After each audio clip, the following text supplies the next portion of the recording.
Live from Minute Maid Park in Houston, Texas, Fox Sports Houston brings you Houston Astros baseball. Today, the Astros go for a 3-game sweep against the Pittsburgh Pirates. Good afternoon, everybody. Bill Brown and Jim Deshaies. The Astros have had a couple of well-pitched games and a couple of key home runs so far, J.D. If they win this game today over the Pirates, they will be 9-0 against Pittsburgh in this ballpark this year. The pitching, you're right, has been outstanding. Myers 2 nights ago, and then Bud Norris last night, striking out 14. Pitching matchup today features a couple 27-year-olds, right-hander Jeff Karstens for the Pittsburgh Pirates and lefty Jay Happ for the Astros. That's our Jaguar key matchup brought to you by the 2011 Jaguar XJ, and you see each pitcher 1-1 against the team he's facing today. And Karstens, despite that 2-8 record for the Pirates, has actually pitched pretty well lately. Jay Happ has made 3 starts in an Astros uniform, 2 of them very, very good. That's the matchup, and with the bats going for the Astros with key hits late, it's been Carlos Lee with a big home run to left field the first night of the series, Friday night, and then Hunter Pence, a homer and a couple of doubles last night. We'll see what Sunday brings right after this.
On Fox Sports Houston is brought to you by your Texas Ford dealers and the 2010 F-150, and by Jack in the Box.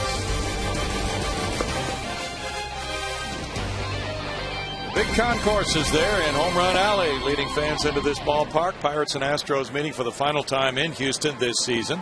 The Pirates have lost 9 straight on the road. Earlier this season, they had a 17-game road losing streak. And it's Andrew McCutchen ready to go in this one.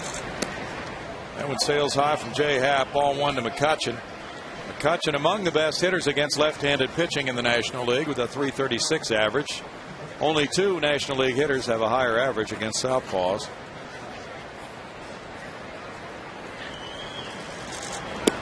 Happ brings it down a little bit and misses away. And it's 2 balls, no strikes to the speedy McCutchen. McCutchen's been on base in 10 of the last 11 games. He tripled to lead off the game last night and scored. Pirates have had the lead in each of the last 2 games. The Astros ambushing them 2 nights in a row. Andrew McCutcheon's followed by Garrett Jones, Jose Tabata, Pedro Alvarez, Neil Walker, Lasting Smillich, Chris Snyder, Argenis Diaz, and Jeff Karstens. Swings through that one, and it's a 2-ball, 2-strike count to Jay Happ, who's pitched 2 games as an Astro here, and they have both been outstanding. There you see his last 3 starts. Well, against Milwaukee, 6 shutout innings. Then last time out in this ballpark, 6 1/3 innings of 2-hit, 1-run baseball against Atlanta. One wobbly one in St. Louis. Pirates last night were very aggressive, swinging at a lot of high fastballs, and that's Happ's game. Bud Norris struck out 14 last night in 7 innings of work. That's a Minute Maid Park record. This one sends Hunter Pence over toward the right field line. Brett Wallace up the line, looks to Pence, who gloves the foul ball, 1 out. The approach the Pirates had at the plate last night, the kind of approach that gets a hitting coach in trouble. that frustrates upper management, and the hitter's just swinging wildly at that high heater. And Bud Norris taking full advantage of the 96-mile-an-hour letter-high fastball and then a power slider down and in on the lefties and away from the righties. Just great stuff. After he started the game, triple home run. Yeah. Garrett Jones 1 for 7 in this series. That was a 2-run homer last night in the first off Norris. There's ball 1. We were talking about that. Brad Mills with his media session today. Do you remember a pitcher starting a game by giving up a triple and a homer and then striking out 14? That's pretty unusual stuff. Somebody look it up. 1-1 to Jones. He leads their club in runs batted in with 65. He was the cleanup man Friday night, but then hit second last night. And what a night for Bud Norris with the 14 Ks. He now has a 3-game winning streak. And he made some adjustments. He really had that slider working. As Brad Mills said, he had 2 different sliders in the game last night to go with that high-octane fastball. 2 balls, 2 strikes. And through 7 or 8 changeups. A lot of people, myself including, think for Bud to fully realize his potential, he's going to have to learn to go soft. But that was not the case last night. It was strictly a power game. And he dominated these Pirate hitters. Jones fouls it back. Happ has not given up a hit to a left-handed batter in his 3 starts with the Astros. He allowed a 3-run homer to Albert Pujols in that abbreviated start in St. Louis when he just couldn't get anything going and gave up the 7 earned runs in 1 inning plus. Grounder out to second. Jeff Keppinger over to Brad Wallace. 2 outs. Jay, 2-1, 3.45 ERA this year. He's made just 6 big league starts. Got hurt early this year while with the Phillies. Had a forearm strain, put him on the shelf for quite some time.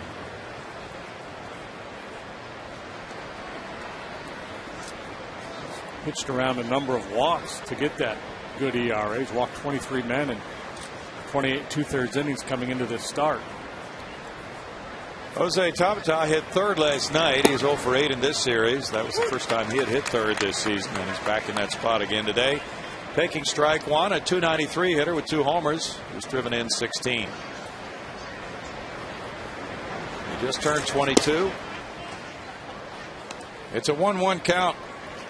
Tabata with a .341 on base average, trying to get aboard for Pedro Alvarez here. Pirates have lost 6 in a row overall. And they're 0-5 on this road trip. They've dropped 17 of their last 22 games. That trickles down to the field level seats. Gotta stay alert even though that ball goes to the upper deck. They wind up with a souvenir. In the dirt, and it's a 2-ball, 2-strike count. So the Astros have had 2 outstanding starts from Brett Myers and Bud Norris earlier in this series, and they will face the New York Mets, who have been pitching well themselves, starting tomorrow night. That's the first of a 4-game set.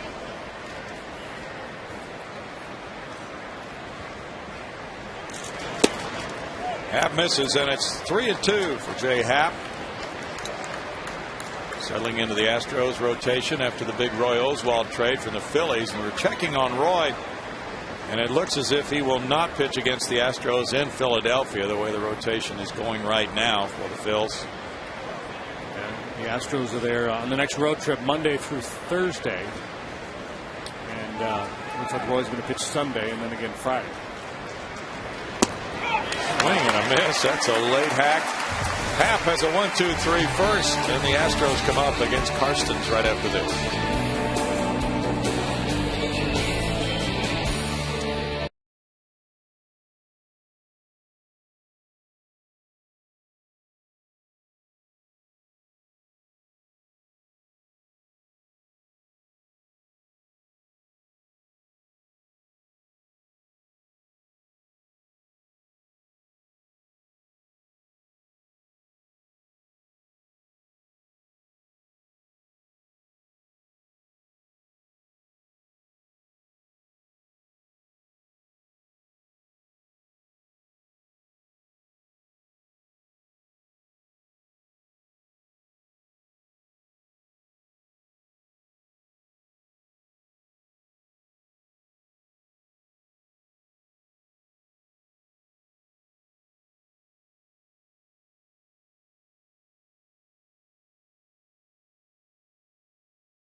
Today, Michael Bourne center field, Angel Sanchez shortstop, Hunter Pence right field, Carlos Lee left field, Jeff Kempinger second base, Brett Wallace first base, Chris Johnson third base, Jason Castro catcher, Jay Happ pitcher. It starts with Michael Bourne, and he hits that one in the air, foul and out of play. Strike one on the first pitch from Jeff Karstens. Before the game, Astros legend Jimmy Wynn presented the Heart and Hustle Award to Michael Bourne. Award presented by the Major League Baseball Players Alumni Association. One man in each of the 30 MLB teams will get that award locally, and then one guy will be chosen as the overall winner in Major League Baseball. So congratulations to Michael. Absolutely. Jeff Karstens from Texas Tech gets a strike on a changeup, and the count goes to 1-2 with his last three starts displayed there. He's thrown the ball okay. He hasn't won in a while, a good long while. He's lost his last 6 decisions. But has been throwing the ball better of late. Just does not have much run support. He starts with a punch out here. That was impressive. The way he worked everything in Michael Bourne. He's got all 4 of the basic pitches: fastball, curve, slider, change. And I don't know that he has any one pitch that makes hitters stay awake at night, but it's his ability to mix those pitches and locate his fastball that will allow him to have success. Doesn't walk many. Angel Sanchez hits the fly ball to right. Hastings Millage. 2 down. And Karstens, a 19th round pick of the Yankees in 03. Grew up in San Diego, went to Grossmont Junior College, then Texas Tech. Paid his dues for 5 years in the minor leagues, 27 years old. Pirates got him in a trade in July of 08. Trade for Xavier Nady and Damaso Marte. Karstens 1-1 lifetime against the Astros, facing Hunter Pence, who's had a big series. 4 for 7 with a homer, driving in 2, average up to 281 for Hunter. And he takes strike one. He had a big game last night with a homer and a pair of doubles. Hunter's hit .432 against Pirate pitching. Would you say that Pence pounds Pirate pitching prolifically? I would rather have you say it because you can get through it. That was pretty good. Would you say there is a plethora of pinatas for Pence? Yes, there is. A little tapper to third. And it's dropped by Alvarez on the transfer, allowing Pence to reach first base on the problematic play. Perhaps Pence Enough. Running out of bullets. We've seen Hunter Pence get a lot of infield hits this year. Not sure how this will be ruled. I'm guessing that's an E5. I think he would have had him had he been able to successfully get that ball from his glove to his throwing hand. Alvarez, who just had a horrible night last night offensively with 4 strikeouts, and starts today with an E5. That's his 8th error. Pence edging off first for Carlos Lee. Carlos hit the 3-run homer in the bottom of the 8th inning Friday night to give the Astros a 4-1 win. Parsons brings it back to the edge for strike 1 call. 246 for Carlos with 15 homers, 61 driven in. That home run Friday night, his only hit in this series. Perhaps Pence will pilfer a bag here. That's quite possible. Chris Snyder is the catcher. If Doma were back there, it would be probable. Yeah, the Pirates have had a problem stopping the running game. They've allowed 98 stolen bases and 121 tries by their opponents. And with Karstens on the mound, it's been a tougher proposition. He's been pretty good at shutting down the running game. When you look at the numbers on him, the things that jump out at you, the .353 batting average against him by left-handed hitters, and then the 19 home runs allowed at 106 innings is a pretty big number, especially when you play your home games at PNC Park. Hunter draws a throw. Count 0-2 here. Carlos has hit .326 in his last 11 games while driving in 9.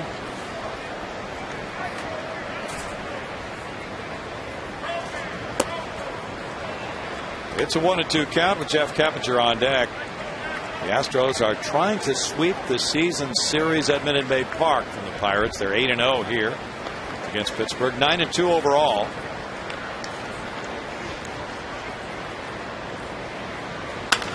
Carlos with a grounder to Alvarez. He gets it to second for the forced play to Walker from 5-4. No runs, no hits, 1 error, 1 left, no score after 1.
Astros battle Carlos Beltran, Johan Santana, and Jose Reyes, and the rest of the Mets.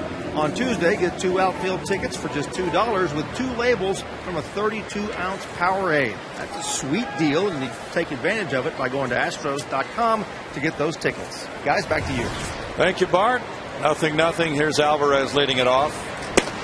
And taking strike 1. Alan Porter's a home plate umpire. He rings it up for Jay Happ.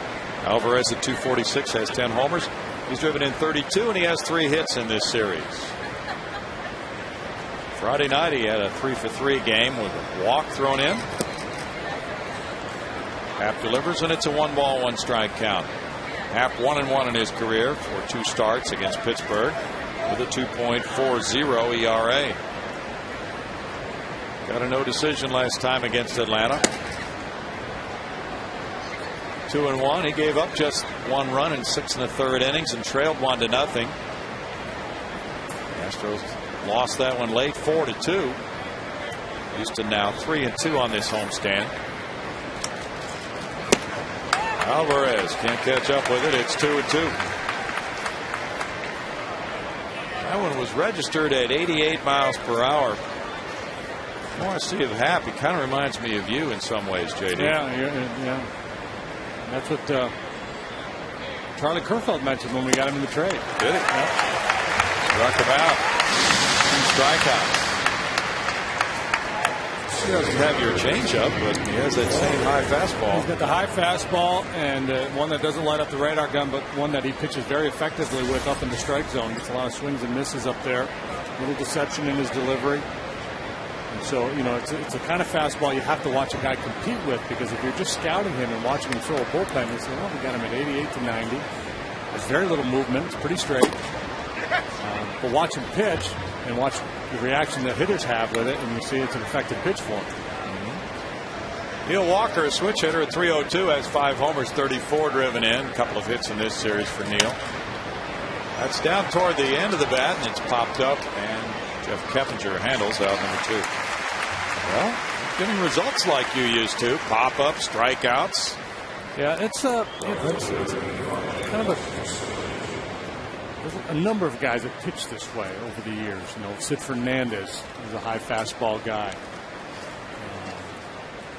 Kind of lefty with the sneaky delivery. Lastings Millage is the next to try. Jay Happ. Frank Viola. Yeah. Well, he had a great changeup. Sweet music. Strike to Millage. 272 for Lastings. 3 homers, 32 driven in, 1 hit in this series.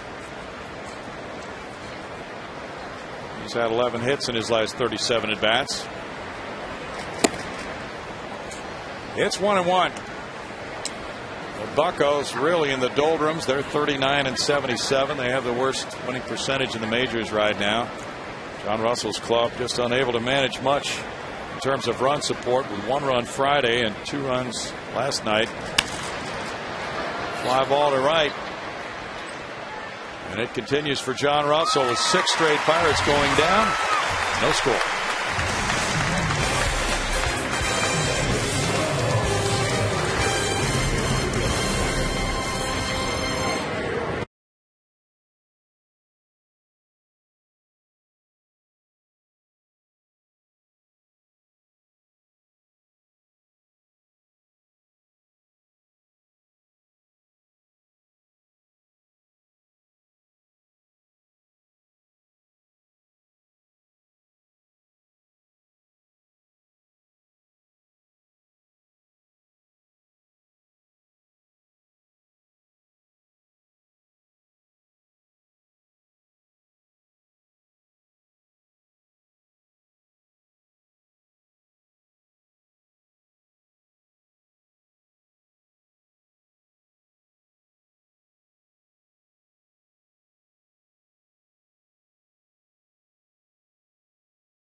Nothing, and here's Jeff Karstens throwing strike 1 to Jeff Keppinger. Bottom of the 2nd inning underway with a 287 hitter with 5 homers, 44 runs batted in, leading it off.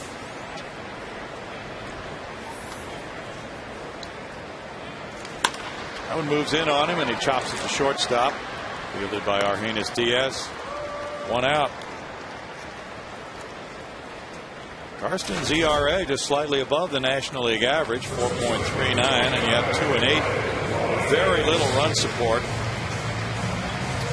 Yeah, I totaled it up here a little bit ago. In his last 6 starts, Pirates have scored 11 runs. Hard to win games with that kind of support. Oh, yeah. Red Wallace is next. Good late breaking ball. Gets strike 1 on Wallace, a .294 hitter with no homers, 5 runs batted in. Red 1 for 4 this series with an RBI. Chris Johnson is back in the 7th spot. That's a strike. It's 0-2. Brad Mills said partly because of the splits against Karstens. Left-handed hitters 353, right-handed hitters 247 against Karstens. And wanting to split up Wallace and Castro, who both bat left, and put Johnson in there in between. And a strikeout for Karstens is number 2.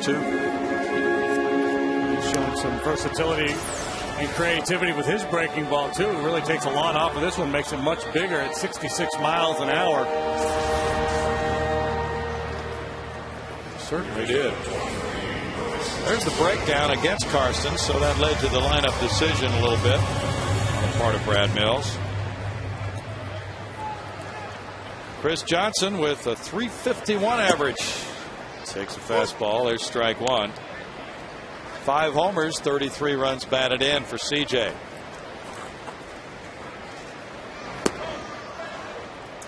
Oh, and 2. Karstens has a good breaking ball working here early. It sure does. And CJ in recent games starting to show some signs of pulling off that breaking ball a little bit. Broken bat roller, and that reaches left field. He found a hole between third and short to get the first hit. Remains competitive in his at-bats even when down in the count. He didn't hit that one all that well, broke the bat, but able to get it through the hole for a knock. 0 for 4 last night. It was the first time in 25 games he had gone without reaching base.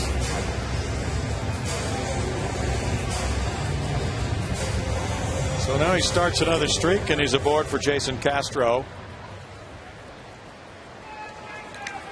Jason at 187 has 2 homers. He's driven in 5. Humberto Quintero has caught the last couple of games. Line drive over shortstop. Diving. What a try, but he didn't hold on to it. McCutchen almost made a spectacular catch. Castro has a line drive single. He made a heck of a catch out there on a sinking line drive last night. He plays a very shallow center field, so he's in position to make plays on balls that most guys are not. And then you couple that with his speed and that burst he has, and he's going to excite fans in Pittsburgh for a good long while, both at the plate and in the field. A dynamic young player who came up a little bit short. Yeah, short hopped it, but he blocked it. Now 2 men on for Jay Happ. Jay's looking for his first hit of the season. He's 0 for 9. A situation there where you may be tempted, if you're John Russell, to pull McCutchen aside and go, look, I appreciate the effort. You got to remember, you got 2 outs in the inning. You got the pitcher coming up next. If you dive and that ball goes to the wall, they're going to score a run. I mean, you don't want to take away a player's aggressiveness, especially a guy, with his physical abilities out there in center field. Exactly. It's all right to leave your feet, but yeah, just make sure you knock it down like you did.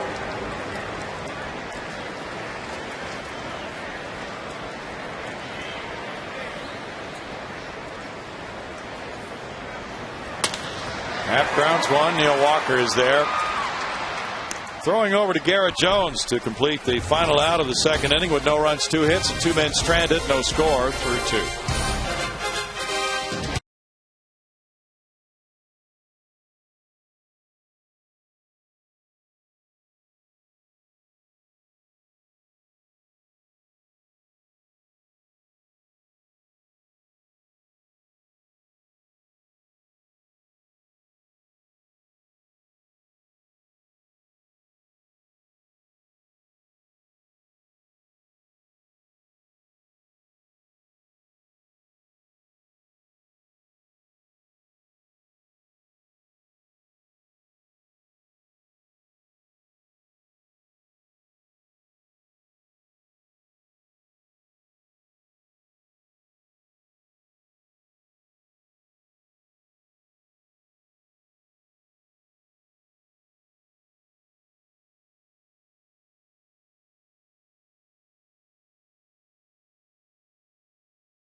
Minute Maid as we move to the third inning, and it's time for Chevy at the Ballpark. We'd like to recognize Angleton Auto Center for their support of Angleton Little League Baseball.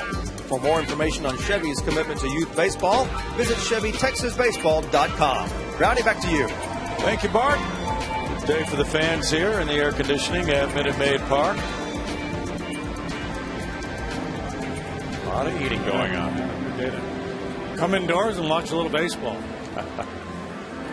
Jay Happ is giving them a nice show so far. He's retired the first 6 batters. Chris Snyder, the Houston-born player who went to Spring Woods High School and the University of Houston, leads it off in the third. And there's strike one to Snyder. 221, 11 homers, 38 runs batted in. Hope you got to see Astros live before the game.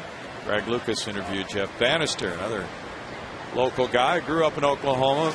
Was born there, but did a lot of growing up here. And it was a very interesting story. Had only one major league at bat and got a hit.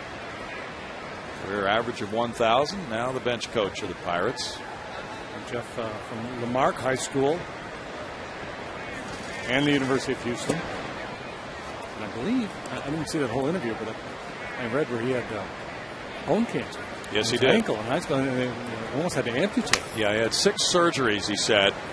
And his lone hit as a major leaguer was an infield hit. Wouldn't you know it? He had to leg it out. He was pinch hitting for Doug Drabeck. He said, Jim Leland really didn't have to put me in the game at that point. It wasn't a meaningful at bat at all, but that's the only one I wound up getting.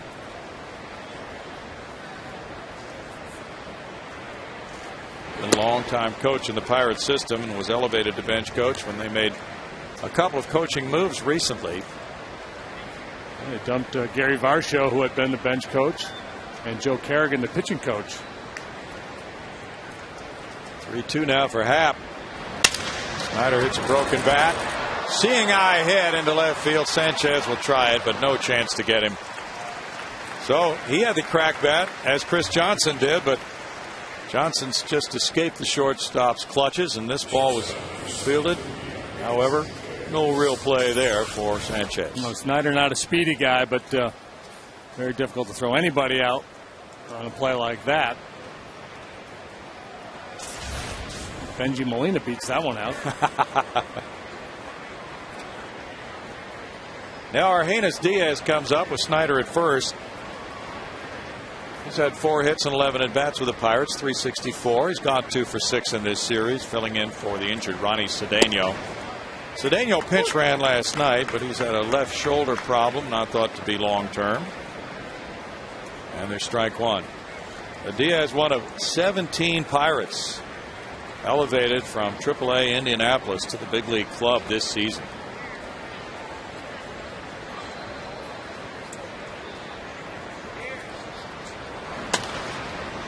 Fouls it away, and it snowballs 2 strikes with Karstens on deck. MJ Trahan sent us a note from Elias Sports Bureau on Bud Norris, who struck out 14 Pirates last night and walked 1. Bud's the second pitcher to have a 14 or more strikeout game with no more than 1 walk this season. Steven Strasburg had 14 strikeouts and no walks in his debut June 8th, also against Pittsburgh. Whoa, that took off. And Snyder legs it to second base on the wild pitch. Well, I kind of understand Jay's thinking the way these Pirates were hacking last night, but this is taking that high fastball to an extreme. Just a bit high. Just a bit high. Just talk about changing the eye level. Second wild pitch for Jay Happ this season. And it's 1-2 to Diaz.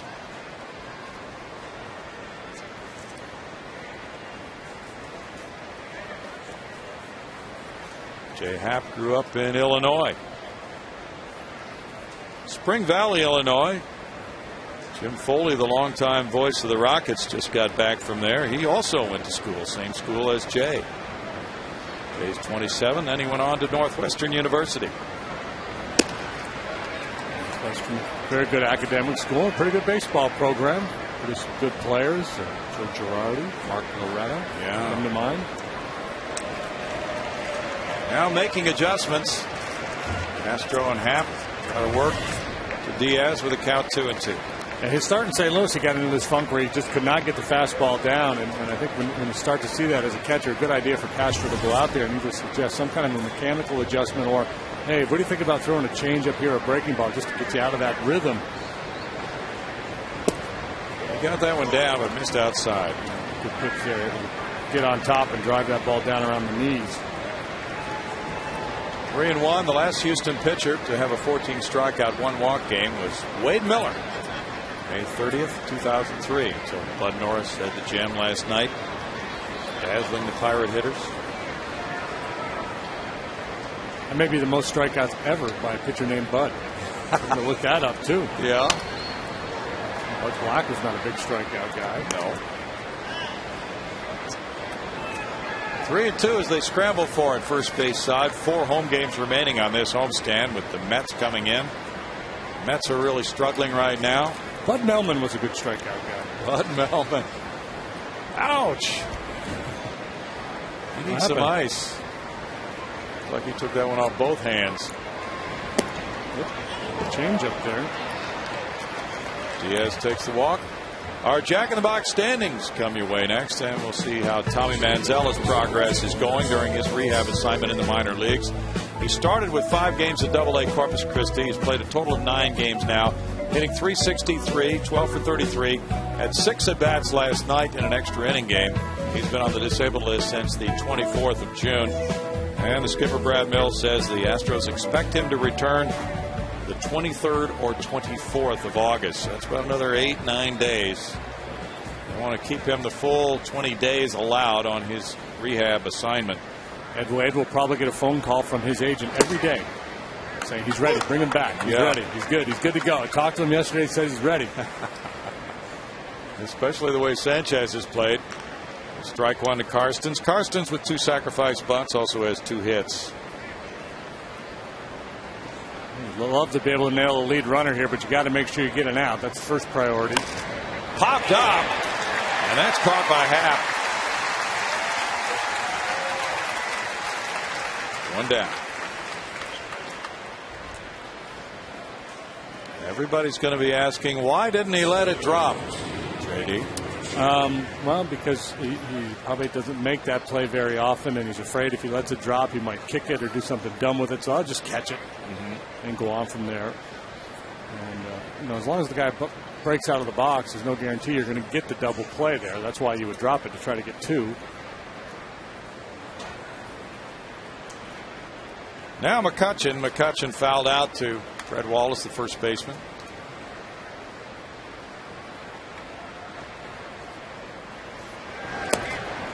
That one comes in and catches the corner. There's strike 1 to McCutchen. McCutchen is 3 for 8 in his career with a long ball against Jay Happ. Jay had the 8th best ERA in the National League last year. He was 12-4 with the Phillies. His ERA was 2.93. Pitched in the World Series. Runner up to Chris Coughlin for the Rookie of the Year award. We'll be seeing Coughlin and the Marlins. Most scouting reports you read on Jay Happ project him as more of a middle of the rotation guy, 3rd, 4th type pitcher. But what he did last year and what he's done so far for the Astros, put an artificial ceiling on a player. Well, it's a good point. For instance, watching Bud Norris last night, now it's hard to tell where he would fit as far as placing a number on him in the rotation for next year, but with stuff like that. Right, and that's what it's all about. It's projecting based on stuff for the most part, stuff and command. And Bud's stuff is he's got a top of the rotation fastball. Whether he's able to put the rest of his game together to become that number 1 guy remains to be seen. But you got to love that arm. And that's why they're so excited about Felipe Paulino. If he can find a way to stay healthy, he certainly has ace-type stuff. 110 pitches for Bud in a night that started terribly. Triple and a homer, then an error. He turned it around quickly. Upstairs for a ball, and it's a full count now. McCutchen has struck out 68 times this year. There's Garrett Jones on deck. Jay Happ tries to come up with a big pitch here on 3-2 with 2 men on and 1 out.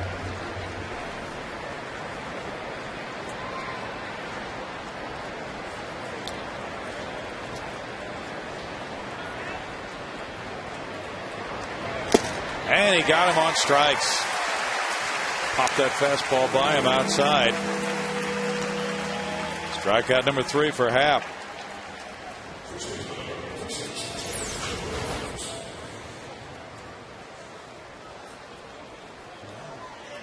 Good fastball down around the knees, just off that outside edge, but close enough where McCutcheon felt like he had to go after it and get a little bit of a late start.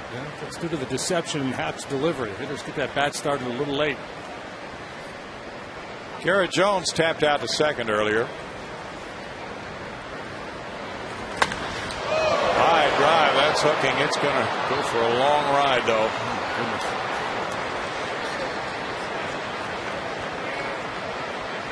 He probably wasn't expecting one where he's sitting. That's what he was saying. I end up with a foul ball. It's a hanging slider. Put a heck of a swing on it. Almost making the upper deck. Jones hit a line drive homer to right field last night. This one's in the air, and Chris Johnson's coming for it. Jason Castro's there. Castro has out number 3 with no runs a hit. 2 men stranded. Pirates nothing, Astros nothing.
By Comcast and by 5-Hour Energy.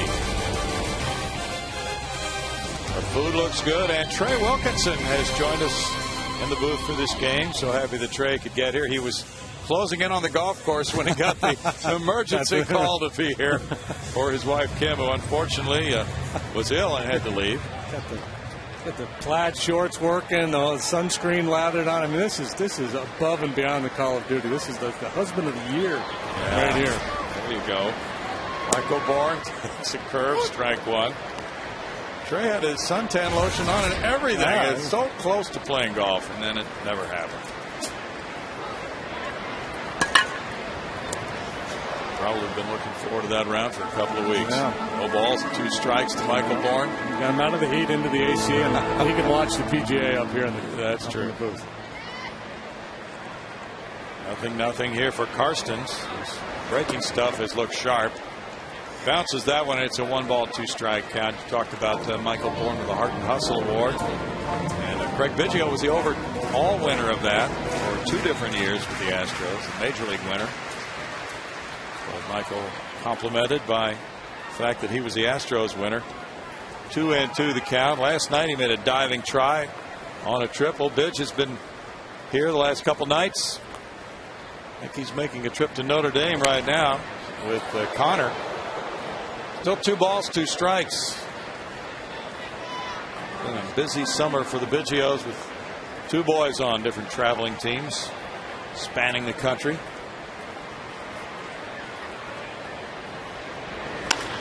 Fly ball out into center. One down as McCutchen handles it. And now it'll be Sanchez. Talking about Manzella earlier, what will be the plans for Tommy Manzella when he comes back? Well, Brad Mills really doesn't want to commit to that yet, but obviously the Astros want to play him a fair amount. However, Sanchez has looked so good too. That's going to get to be a very interesting decision. Yeah, I think you try to you almost treat it like you would in AAA when you got two young prospects working their way up. You just find a way to get them both in there. Flip-flop starts, let a guy make 3 or 4 in a row if he's swinging it good, then give the other guy an opportunity. I'm not sure what the thinking is. I'm just saying how I would approach it. And, you get slide Sanchez over, play a little second base to give Keppinger a day off. A little dribbler. Snyder spins and gets a good play by Chris. 2 outs. Now with Snyder doing quite a bit of the catching since he arrived. That frees the Pirates up to use Ryan Doman in different ways. Today he's on the bench. Switch hitter who can be called upon, along with Delman Young. So they have a couple of guys who can come off the bench with some sock from both sides of the plate today. Yeah, I kind of like their bench. I like the makeup of their bench. And you've got some talented young position players that they run out there on a daily basis now. Not ready to call them contenders for 2011, but they do seem to be pointed in a better direction. Hunter swung wildly at that breaking pitch from Karstens. He reached on the error by Alvarez first time up. It's a 1-ball, 1-strike count, but Hunter's been in a good spot lately. Hey, happy birthday.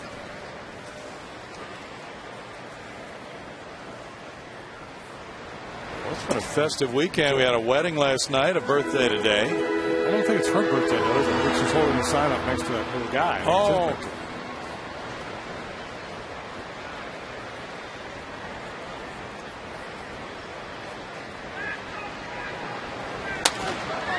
Hunter puts that one out of play. Hunter is hitting .366 in his last 19 games. Maybe it's a little girl. Who knows? Somebody's having a birthday up there. Yeah. So happy birthday. Absolutely.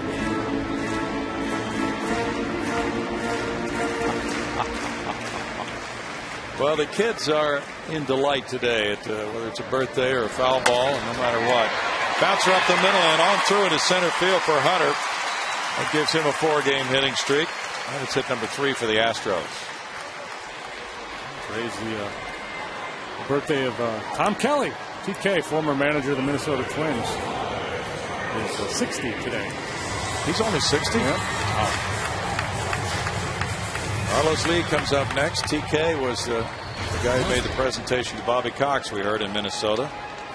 Another nice gift from the Twins. The Braves were there for interleague play this year. Managing will do, though. It'll age you before your time. Yes, it will. Kind of a silver-haired guy, don't they? Yeah. I remember when I played for Scott Merrill in the minor leagues. I thought he was really old, and turned out he was in his mid-30s.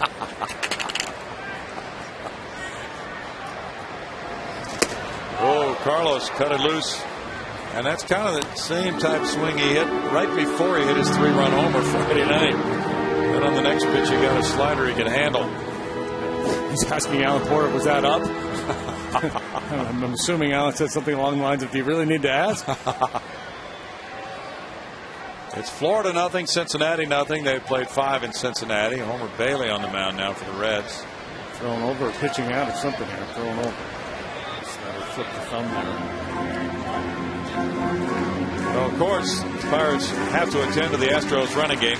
The Astros are 13 for 13 in stolen bases against Pittsburgh this year. Homer Bailey starting for the Reds against Anibal Sanchez for the Fish today. Johnny Cueto was down to start, so he must be serving his suspension now. 1-ball, 1-strike. Yeah, I saw a story on him the other day. He said he was not planning on appealing that 7-game suspension he got for the fracas the other day with the Cardinals. He was kicking his way off the ropes. Boy. 0-2 to Carlos instead of 1-1, as I said.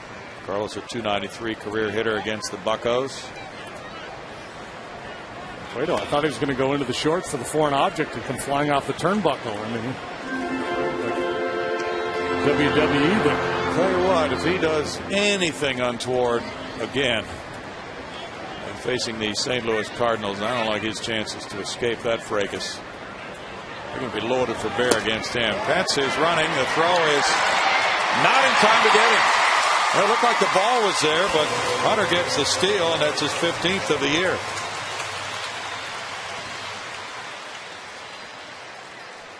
Hunter has been more efficient in the running game this year than last. Head down, chugging hard, sliding for that back corner of the bag. Walker comes up in front to catch that ball and then tries the swipe tag and comes up empty. Aren't you better off staying at the bag and letting the ball travel? That's the theory. Into center field. Pence around third, coming home.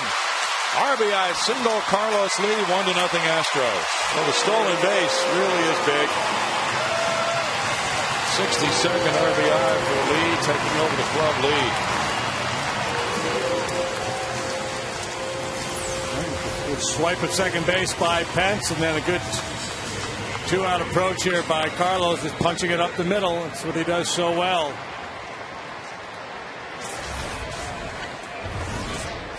Pence scores for the 69th time, and the Astros lead it 1-0. Jeff Keppinger, the batter. He bounced to short earlier. Able to strike one there from Karstens. Karstens in his career started 47 times. He's pitched in 85 Major League games. With 11 wins, 25 losses, a 4.90 earned run average. Good movement there. Takes the count to no balls, 2 strikes. Astros were 6-0 against the Pirates at Minute Maid Park in 06. They were 7-0 in 2000 against Pittsburgh here. Trying to make it 9-0 this season. 1-2. Kevin Eschenfelder was talking on the Astros Live about the Astros 9-0 record at home against the Reds in 66. They were 9-0 against the Braves at home in 90. That's hard to do. 9 straight on venue from one team. 2 balls, 2 strikes, but the Pirates have just had the road doldrums this year. They're 13-47 on the road overall. That's the worst road record in Major League Baseball. You know, and it wasn't that long ago. The Astros were a little bit worried about the Pirates creeping up on them, you know, and the Astros falling into last place. Not so much anymore. Astros have a pretty good cushion over the Pirates. Caballo.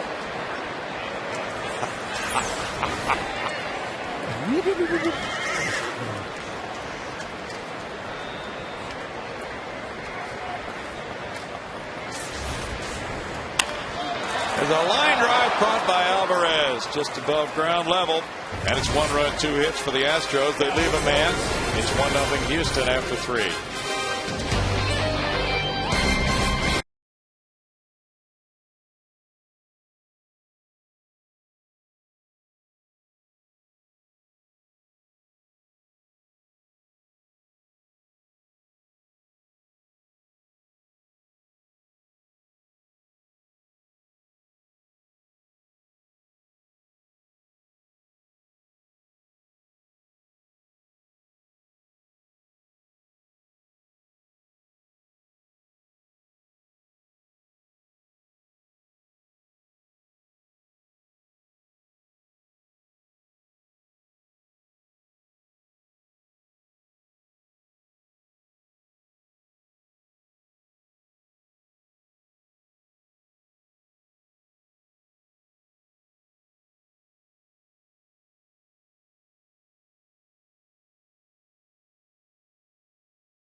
center, making cancer history. August 15th, 1977. Art Howe, first inning grand slam, 6-run inning. And the Astros clobber the Braves 15-3. He's a laugher.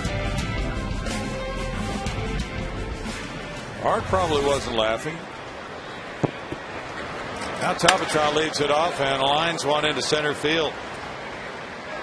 1-0 Astros. That's hit number 2 for the Buccos. Tabata aboard for Pedro Alvarez.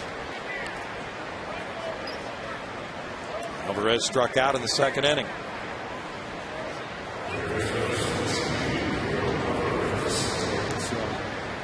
Five consecutive punch-outs for Alvarez now. After having a good night in the opener. Single, double, walk. In the opener of this series, he's done nothing but swing and miss since. Looks like he's got a long swing. Ball one for Happ. Happ was a third-round pick of the Phillies in 2004. And Brett Wallace coming to Houston in that trade for Oswalt. A little Woody Harrelson going on there. Very good ERA in the middle innings. 2 balls, no strikes. Anthony Ghost, the center fielder, who was sent to the Astros in the Phillies trade for Roy Oswalt, was then moved on to Toronto for Brett Wallace. Blue Jays really valued Ghost and had been trying to get him back to the Roy Halladay deal, but the Phillies wouldn't put both him and Kyle Drabek in the trade, according to reports, so they could have one or the other. They took Drabek, and they kept after Ghost and turned him into the Brett Wallace trade.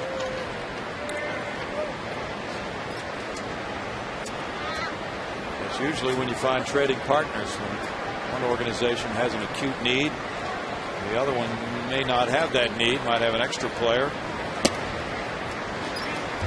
who they can then trade. 3 balls, no strikes.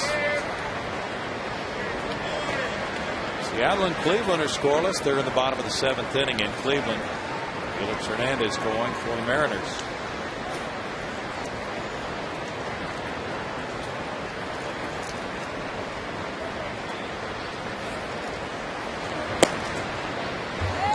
Strike to Alvarez. It's 3-1 now for Jay Happ.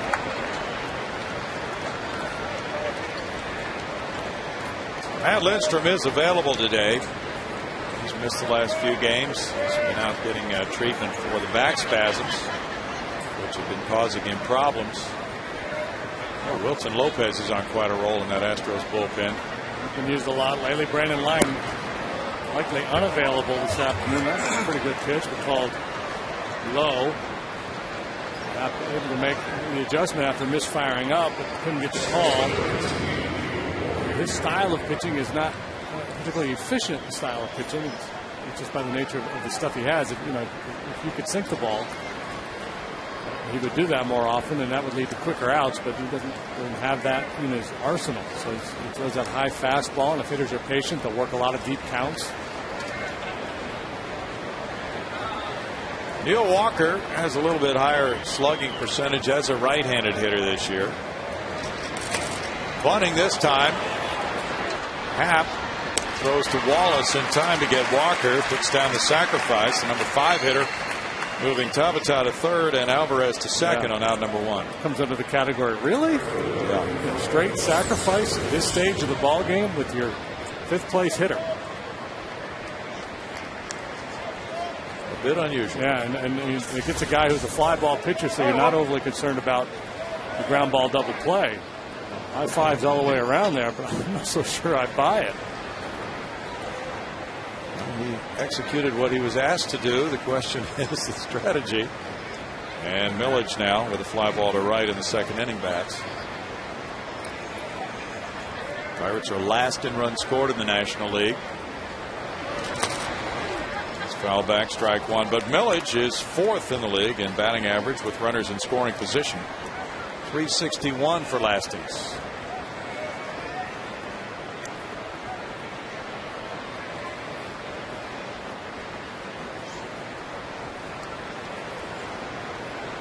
And he may get a base hit here and drive in too. And what a great move to bunt those guys over. But Walker hit. Maybe they score 4 in the end. I just don't like the idea of giving up outs this early in the game in the middle of my order. Right. With the caveat that we don't know exactly what's going on with every member of that Pirate club. We don't know how Walker's feeling. Maybe he's a little nicked up and doesn't feel good about his swing, and this is the way he can contribute. But if that's the case, he probably shouldn't be in the 5-hole in the lineup.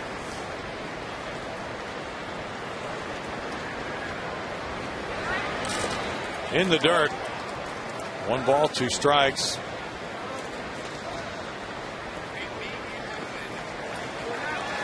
John Russell's club, before John Russell took over, having trouble also here, winning, and the Pirates have lost 18 of their last 21 at Minute Maid Park. I wonder, they had 4 or 5 different managers since Jim Leyland, and he's been able to have a winning season.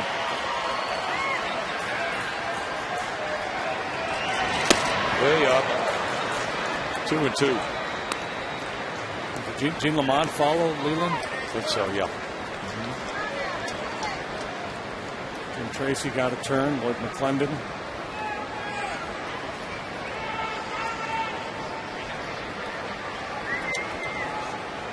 Russell's contract was extended last winter, although that was not announced to the media at the time. Line into center field. 1 run home to tie it on the line drive single by Milledge. His 33rd run batted in makes it a 1-1 affair with Alvarez going to third.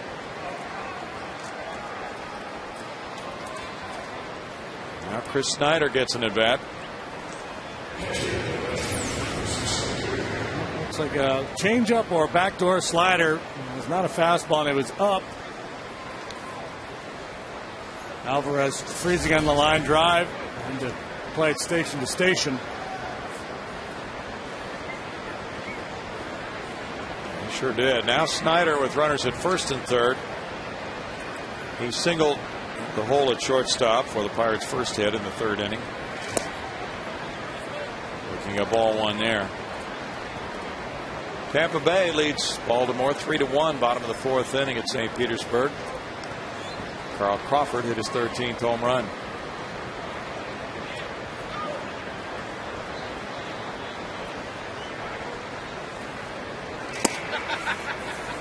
Comes in for a strike, and it's 1-1 to Snyder. It's a little bonus trivia for you U of H fans. Chris Snyder, among all U of H alums, 2nd all time in Major League home runs. Do you know who was first? Ooh, that's a good one. Correct answer, Tom Paciorek. Really? Wimpy. It's driven to right field. Hunter Pence backing on it. That'll get the go-ahead run home as Alvarez tags and scores to make it 2-1. Sacrifice fly for Snyder, his 39th run batted in. How many did Wimpy hit? Wimpy, I believe, had 86 in his career. Chris Snyder has 63.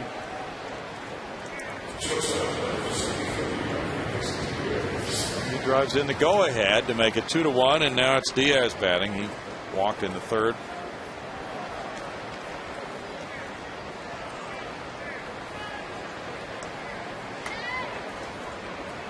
Productive at bats after that sacrifice bunt by Milledge and Snyder. Get 2 runs home. John Russell's got to be pretty happy with that. It's been such a struggle. And the Pirates started this road trip in San Diego with the outstanding pitching of the Padres holding them down. It's not been an easy road trip for them to score runs. The Astros will have one more trip to Pittsburgh. That's in September. Strike to Diaz. Tomorrow night it's Wandy Rodriguez and Jonathan Neese here at 7:05. Tuesday night at 7:05 Nelson Figueroa takes his first start for the Astros against Johan Santana. Wednesday night it's Brett Myers and R.A. Dickey. And Thursday night Bud Norris will probably face Pat Mish. He hasn't been named yet, but he pitched yesterday. 0-2. So that would be, if Mish, who's a lefty, does start Thursday night, it would be 3 lefties facing the Astros in a 4-game series.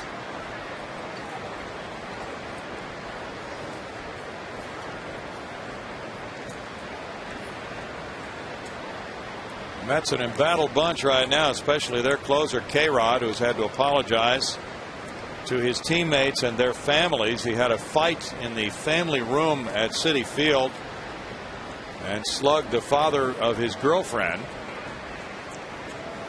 So he was put on the restricted list and not paid for 2 days. He came back and was booed last night.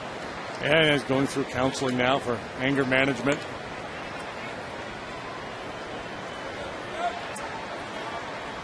And then there's the issue of the way they've played on the field. A 500 team right now.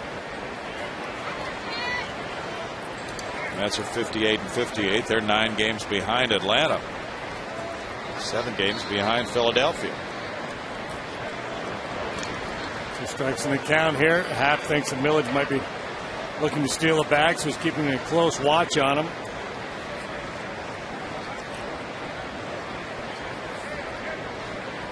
Castro has thrown out 7 of 15 attempted base stealers. 47%. Better move there. Millage not going. Well, Happ is still doing his JD impression here. He's working on those throws to first now. He's got a long way to go.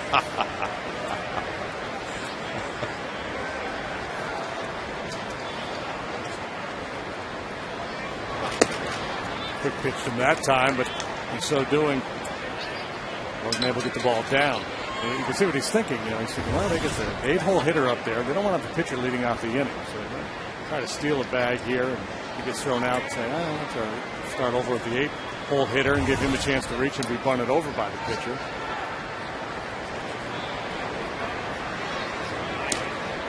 Now 3-2. When you were pitching, you were probably aware of the deterrent to stolen bases that throwing over has become, right? I was just trying to pick guys off. Oh, that's fun. Because most guys, when they run on a lefty, they just go on first move.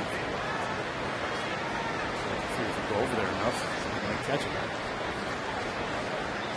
They're going on 3-2, 2 outs, and it's foul back. But it really has been proven over the last years. Statistics on everything, but throws to first base have definitely cut down on stolen base attempts.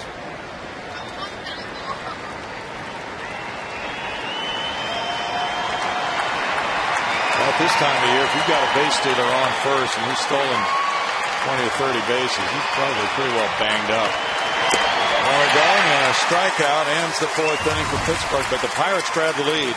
With 2 runs, 2 hits, they leave a man, and it's 2-1 Pittsburgh.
home fourth inning. He struck out in the second on a breaking pitch. It's a fastball for strike one there. Jeff Karstens has been very good in the first 5 innings of his games with a 3.26 ERA this year. Threads the needle on that one as well, and it's 0-2. He's hit a couple of good spots here on Wallace. From the 6th inning on, his ERA is 10.22.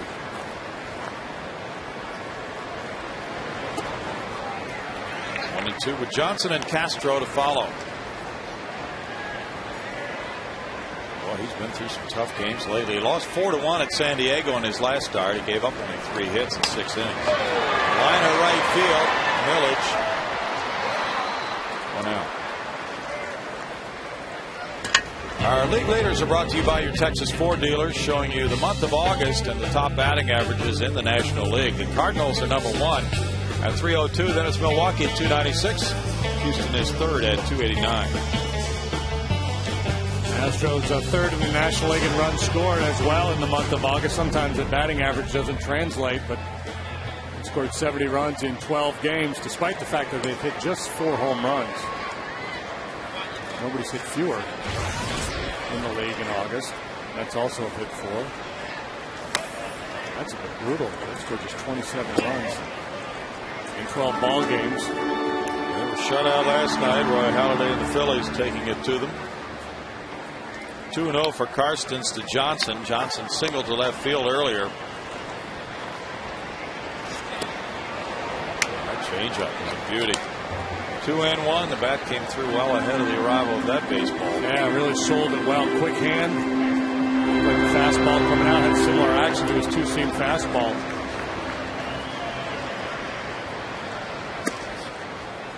Three and one. He started the game, JD, throwing all his pitches. Some people around baseball, well, Brad Osmus was a big advocate. There are many who say establish that fastball first. Hold back on those other pitches until later. I think it depends on the guy's stuff. I think there are some pitchers in baseball who have enough fastball where they can do that. Most pitchers can't afford to do that.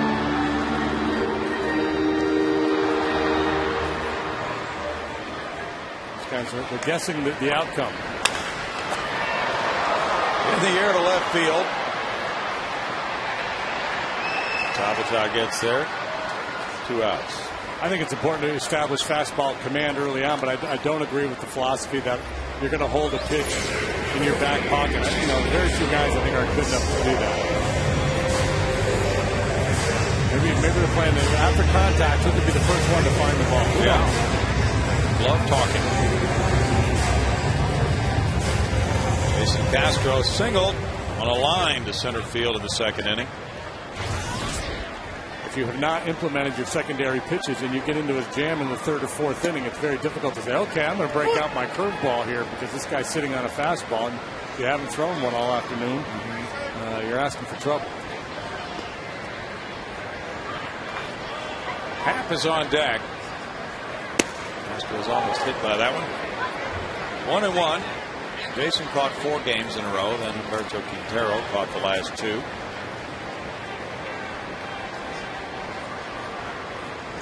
Q started that go-ahead rally last night with a single. Banged off the roof of the dugout. He was watching intently. He's into this game. 1-2. It's an older Kevin Nealon. Yeah.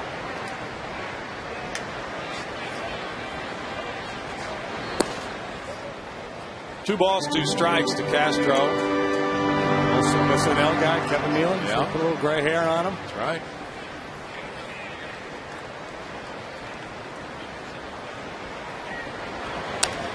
Castro fouls it back. It's Arizona 3, Washington 3. They've played 5 in Washington. Adam LaRoche hit his 20th home run. Josh Willingham for the Nats, belted number 16. Strasburg pitching against Enright. Strasburg making a 2nd start now since coming off the DL. Hit around pretty good last time. That's a strikeout to end the 4th inning. And through 4, it's 2-1 Pirates.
brought to you by your Texas Ford dealers, by AT and by Gullo Automotive. Very warm day outside. It's been dry for a while here in Houston. After a very wet month of July. Hot and steamy in August. Getting into Jim Connors down there in the orchard, cranking out a little theme song from the Andy Griffith Show. That's right. What's going on? Connors plays on Sundays here inside at Minute Maid Park as they watch from outside.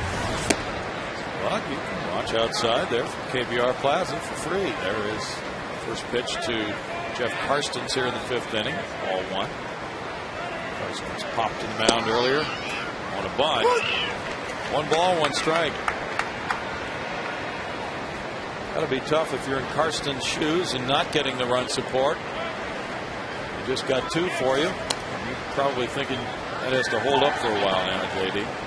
Yeah, it's difficult. You have to kind of fight that thinking. You have to convince yourself every time you go out there, hey, this is the day we're going to break out, score 5 or 6 runs, and you just got to go out and pitch my game. But that's easier to say than to do when you've been through a prolonged drought like he has been. And you can say that for a number of these Pirate pitchers.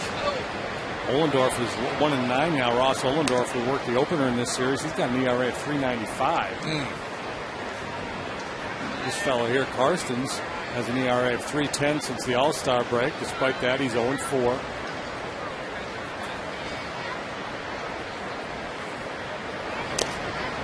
He fouls that one back. On July 30th at St. Louis, Karstens worked 6 shutout innings, came out of the game, and the Pirates lost it 1-0 in the 10th.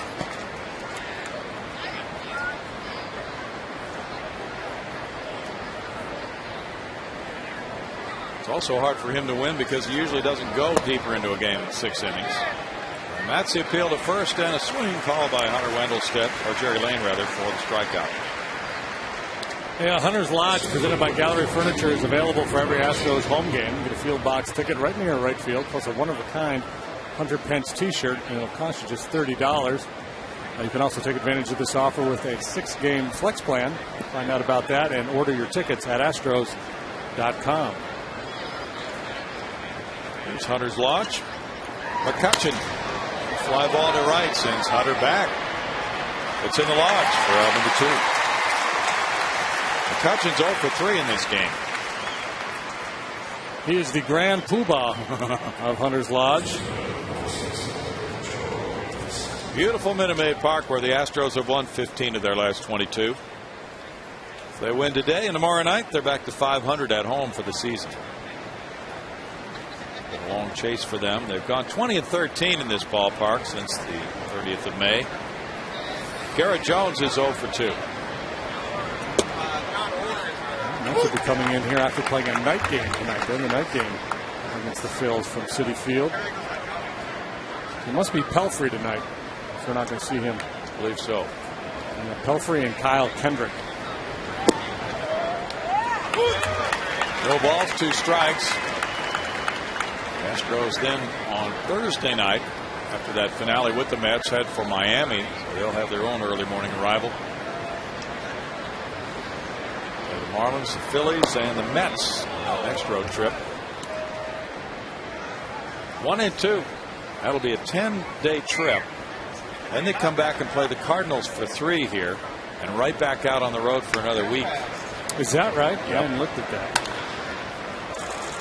Nice play by Keppinger, diving to his left, and he gets him. Keppinger diving out toward right field, picked up the one hopper, got up and threw out Jones.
Jeff Carson's leading 2-1, throws to Jay Happ. There's strike one as the home fifth inning begins. Happ grounded out with 2 men on to end the Astros second. 2-3-1 for Pittsburgh, 1-4-0 for Houston. It's 0-2.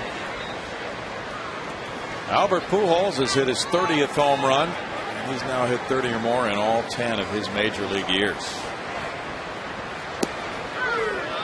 That's a strikeout. That's number 4 for Karstens. We'll join Bart Ennis. Yeah, Brownie, some good news for fans that the Astros have extended Price Matters Days presented by HEB. Available every Sunday through Thursday home game. You get a View Deck 2 ticket, hot dog, HEB chips, and soda, all for just $10. Or you can upgrade to a field level bullpen box seat for just $10 more. Or you can trade it all for what's behind door number 2. To make a great deal, go to Astros.com and get those tickets. Don't trust that door. Could be a goat back there. Could be a goat. Michael Bourne is 0 for 2. Foul away, and it's no balls, 2 strikes to him. Yeah. Before there was deal or no deal, there was let's make a deal. Monty Hall. Gotta be something involving deals. Well, those deals are good, of course, for that Mets series starting tomorrow night. That's what we need to do is a baseball version of Let's Make a Deal, a reality show. Behind the curtain, you've got a star caliber prospect, or you can go for the box. Yeah. I like it. I think it has a future. Maybe a pregame show. Oh, no, you went for the box and you got a bowl of nachos. Strikeout on the changeup. Hey, let's do that instead of a pregame show sometime. We'll just have a game show. Yeah, do a game show. Shake it up. I like the way you're thinking, Brownie. Do a raffle every night or something. And Kevin could be the host. Yeah. He's such a good host anyway. He could move right into the game show routine. He does look a little bit like Wink Martindale. Angel Sanchez is 0 for 2. This fly ball hits for center field. That was a quick inning. Really quick. And now Karstens leads 2-1 through 5.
Showing you the freeze. There's Chris Snyder, a throw. Hunter Pence barely beats a tag from Neil Walker on a stolen base. The Coors Light Freeze Cam brought to you by the Frost-Proof Coors Light. If Walker stays at second, instead of coming one step in front of the base, I think he gets it by letting that ball travel a little deeper. The theory being the ball is going to get you more quickly than you're going to be able to catch it and then reach back and apply that swipe tag. We go to the 6th inning. Jay Happ has thrown first pitch strikes to 14 of 20 batters. Karstens has beaten him with 18 of 20 first pitch strikes. And there's another one. Tabata looks at strike one. He singled and scored in the 4th. He's 1 for 2. Cubs leading the Cardinals 5-1. They're in the 4th inning in St. Louis. Ryan Dempster pitching, and it's the return of Kyle Loesch to the Cardinal rotation. middle infielder, if you straddle the bag and wait for the ball, you're much more likely to get hit by the base steal. If you come up in front and make the swipe tag, you're going to avoid contact. There's a little bit of self-preservation going on there. Smile. Steady. Is that a camera or a mask? Maybe it's a Viewmaster. Looping, caught on the run by Michael Bourne for out number 1 in the 6th inning. AT&T has some trivia just especially for you at this time. Pedro Alvarez reached 10 homers in 45 games. Who were the 3 Pirate rookies to reach 10 home runs faster than 45 games? Wow. I'll say Barry Bonds. Okay. Let's try something else. Nothing like being gonged in the 6th inning. How about Willie Stargell? Okay. Okay, let's go with Pops. Pirate rookies. But let's see, was Ralph Kiner a rookie with the Pirates? Not sure if he came up with them or not. He was the perennial home run leader. Yeah. 1 ball, 1 strike to Alvarez, who walked and scored. Happ has thrown 90 pitches now.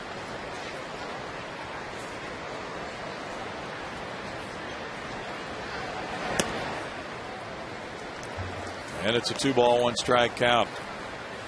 Dave Parker, maybe? Parker, so many good sluggers over the years. It could be somebody really Clemente. obsolete. Who knows?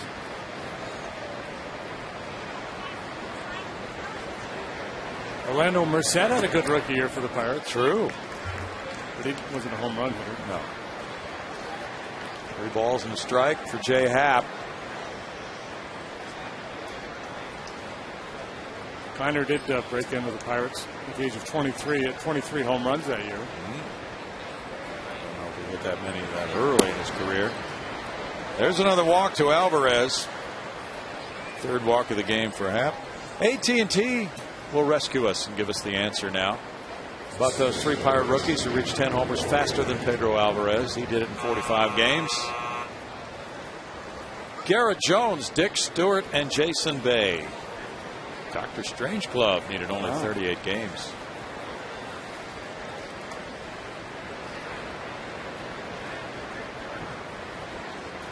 Neil Walker is 0 for 1 with a sac bunt. There's ball 1. Kiner in 46 of 23 home runs to lead the league. He led the league 7 consecutive years. Yeah.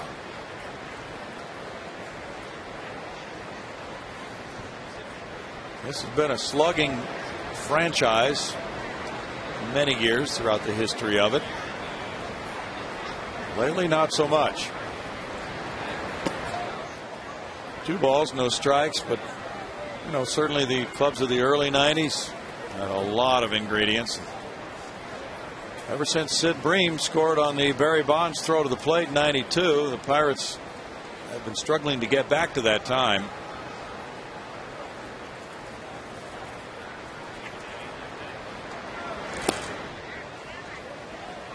Three balls, no strikes. Doug Drabek came to the Astros the next year as a free agent, and there was a real egress of the top players from Pittsburgh to other destinations. And Bonds went to San Francisco. And Bonilla eventually moved along. But what a good team they had. Andy Van Slyke. Yep. Mike LaValliere. Yes. Chico Lean. They had some good players. Chico Lean would jump over cars. There's another walk. That's 2 in a row and 4 in the game for Happ. Brad Arnsberg is headed to the hill. Happ's at 97 pitches for the day. And we'll get some action going in the Astros bullpen.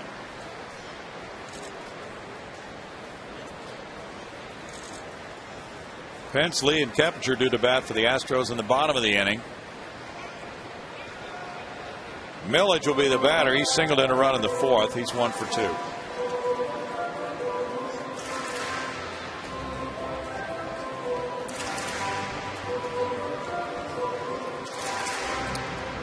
The theory in Pittsburgh, as it was in so many other places. They build a new ballpark, revenue streams will increase, and we'll take that money and use it on payroll, and things will get a whole lot better. And that has really never developed in Pittsburgh.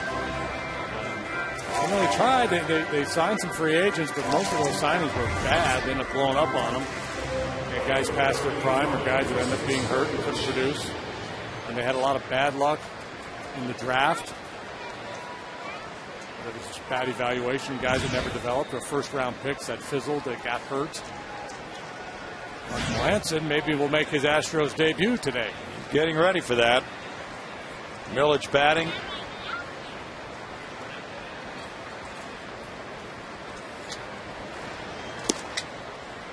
Ball 1 to Millage with Snyder on deck. Cincinnati got 2 in the 6th inning and leads 2-0 at home over Florida in the bottom of the 7th now. Miguel Cairo hit his 4th homer. Cleveland's pounding Seattle 7-0 after 7-run 7th. Up the right field line, slicing away from Hunter Pence, and that ball goes foul. Ball 1 strike to Millage.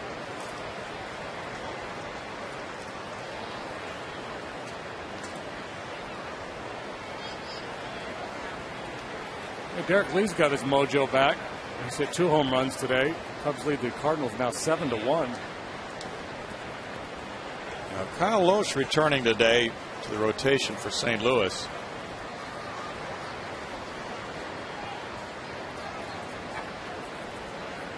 No talk of when Brad Penny is going to come back.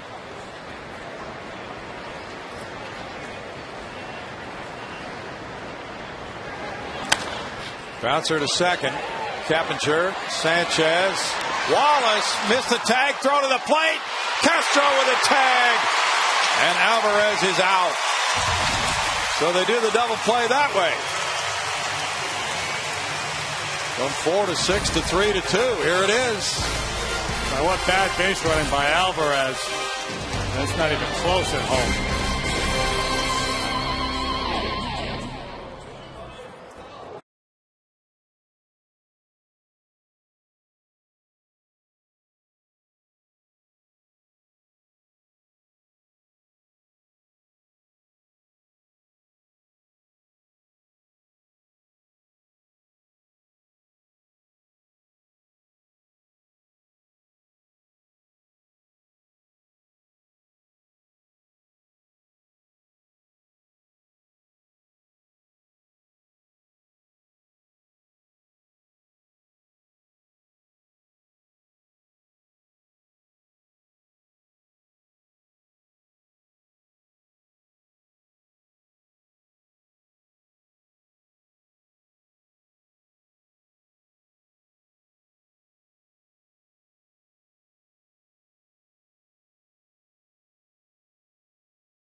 He is singled and reached on an error. This fly ball heads for center, out into right center field. Long run from McCutchen. McCutchen can't catch it.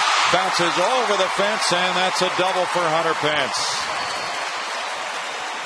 Took that one big bounce into the Astros bullpen and wound up as his 23rd double. And he continues to just punish Pirate pitching this year. Home run and 2 doubles yesterday. Picks on this slider and rides it into the alley in right center. We talked about McCutchen earlier, how he plays so shallow. He's able to take away hits in front of him.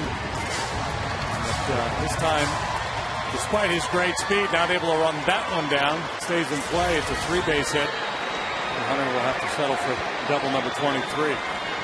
He had a pair last night. Now he's on for Carlos Lee. Lee looks at ball one. What is been pretty tight back there. Carlos drove in Hunter after he singled and stole a base in the third. He's 1 for 2. Cappinger on deck as the Astros try to get the tying runner home. Now back, and it's a 1-1 count. The Astros have had 27 come from behind wins, including 2 the last 2 nights.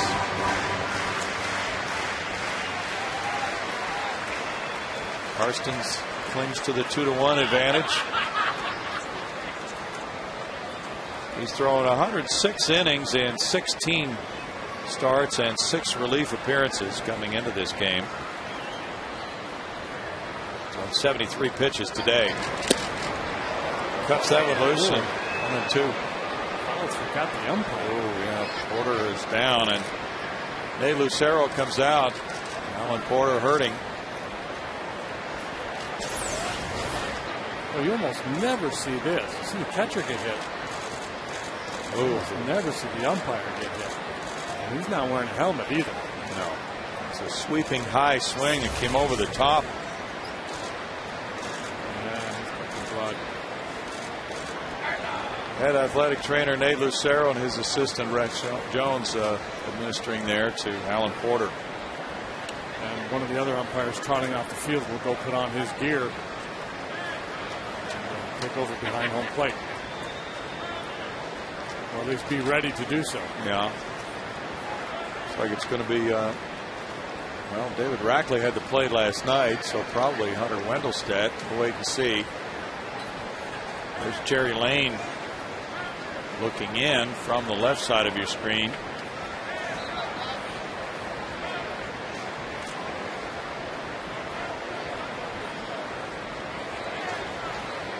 And we'll be right back with the score. Pittsburgh 2, Houston 1.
Chris Johnson. You can become the ultimate Whataburger Whata fan.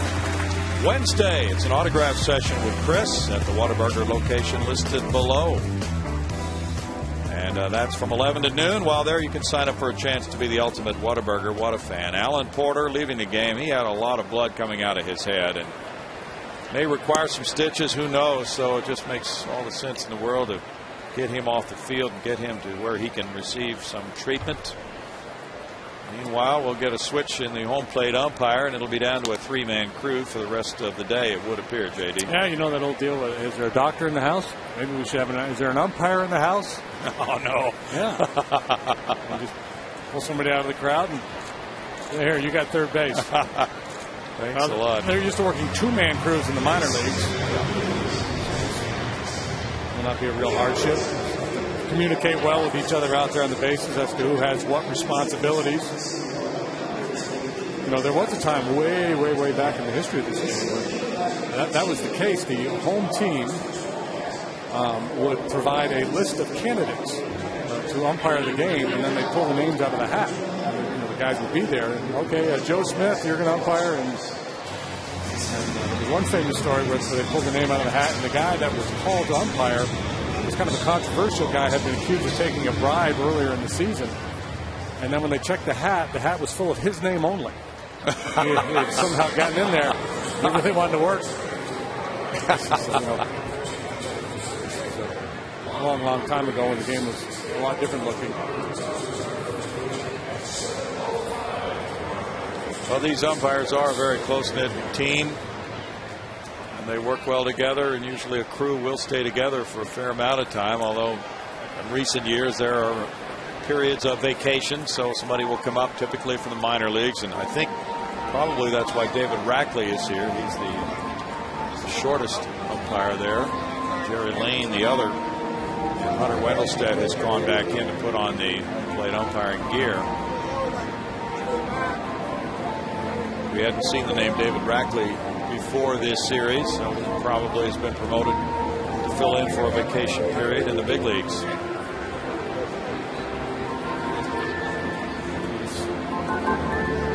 Now it becomes a little bit problematic for Karstens, all this dead time between pitches.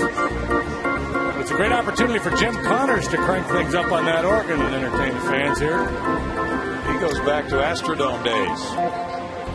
Well, we're not used to delays once the game starts here at Minute Maid Park, or before it starts for that matter, but going back to the only postponement there has ever been since the days of indoor baseball, that was the Pirates and the Astros back in the mid-70s, and the rain was gushing and filling up the areas outside the stadium so quickly that the fans could not get to the Astrodome. So that game was postponed, even though the players and the umpires were there. They put out a spread, and everybody had a meal and went home. No game at the Astrodome that night. No game today. How about that? Raining so hard you couldn't even play indoors. You're right about Karstens, though. He's in a position here to be a winning pitcher. He has a 2-1 lead, but he's just given up a leadoff double in the 6th inning. So he doesn't want to let his concentration waver. He doesn't want to let his arm get stiff. He's got to keep his mind and his body ready here during this delay.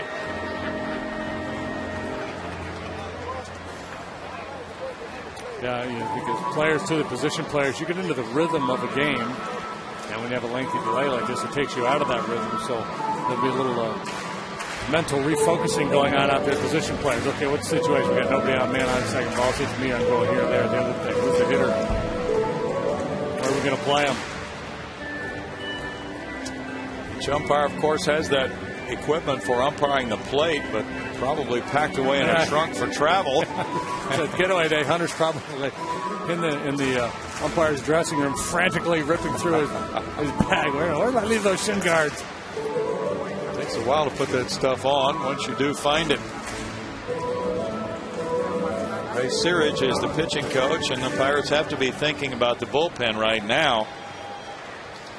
Even though Karstens does not have a high pitch count, he typically doesn't stay in beyond the 6th inning. Now we're going to be ready to go. Hunter Wendelstedt umpired the plate Friday night. That's very unusual. It's only a portion of a game, but 2 assignments behind the plate in a 3-game stretch. Hunter Wendelstedt gets a supply of baseballs for the ball bag, and now the substitute home plate umpire is ready to go while Alan Porter goes for treatment. Hunter will get in there behind the catcher as Karstens throws a couple of warm-up pitches so he can kind of track a couple balls. There's the shoes with those steel toes for protection, also are different for a home plate umpire. He needs to be able to ward off the foul balls that are hit. So he did the quick change, and he's ready. It would be uncomfortable, but you can understand if an umpire decided to go to a little helmet type deal like the catchers wear. Yes. A little skull cap to prevent the dome. Lefty Wilfredo Ledesma, right-hander Sean Gallagher began to throw in the bullpen for Pittsburgh. The son of longtime Major League umpire Harry Winchester. And talk about focus. How about Carlos Lee? He's got a 1-ball, 2-strike count on him, so he's got one pitch to play with here. It's a fly ball to right. Hunter is tagging on it. Millage with the grab and the throw to third base. He uncorks one, but Hunter will not be stopped from getting to third. 1 out.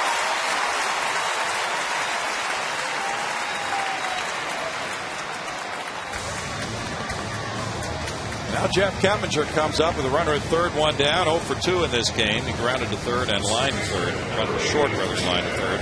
A good job there by Carlos. He really played into his hand by throwing him that fastball out away. Pretty easy for him to hit that ball to right field. Now Keppinger with a chance to drive in the tying run. Pirates pull the infield in. 6th inning situation for Keppinger. Wallace is on deck. Jeff 0 for 2 today. Hit the ball hard last time. Lined out to third base. Ball 1. Ideally, he would like a pitch to be up so he can hit it deep enough in the air to score this potential tying run, or hit it hard into the gap somewhere. Thinking about keeping the hands in, trying to stay inside the ball. A better chance of getting it airborne with that approach. 2-0. Karstens has not walked anybody. The walk here would not be the worst thing from his point of view. It might get him out of this ball game, but it would set up a double play. 2-1 with lefty hitting Brett Wallace on deck and lefty pitcher Ledesma in the bullpen. That is a possibility that a change could be made. 78 pitches now for Karstens. Different umpire now, and so the catcher and pitcher has to adjust to that zone. This one apparently a little more pitcher friendly. Porter, for the most part, was not calling that low pitch. Borderline low down around the bottom of the knees.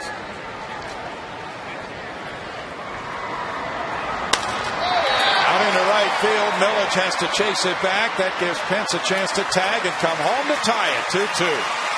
Sacrifice fly for Keppinger. His 45th run batted in. Carlos did not get a sacrifice for his fly ball to right, but his equally important. He got Pence to third, and then Keppinger gets him home. Good situational hitting by Lee, and Keppinger tie the game. Now Brett Wallace bats. He's 0 for 2, a strikeout, a liner to right. Ball 1. Karstens due up third in the 7th inning, so he stays in. And Chris Johnson's on deck. Pirates would hope to pinch hit for Karstens. Well, he hits the batter Wallace with the big curveball. Like it got him above the right ankle. He struck him out his first at bat with that big curveball breaking down and in.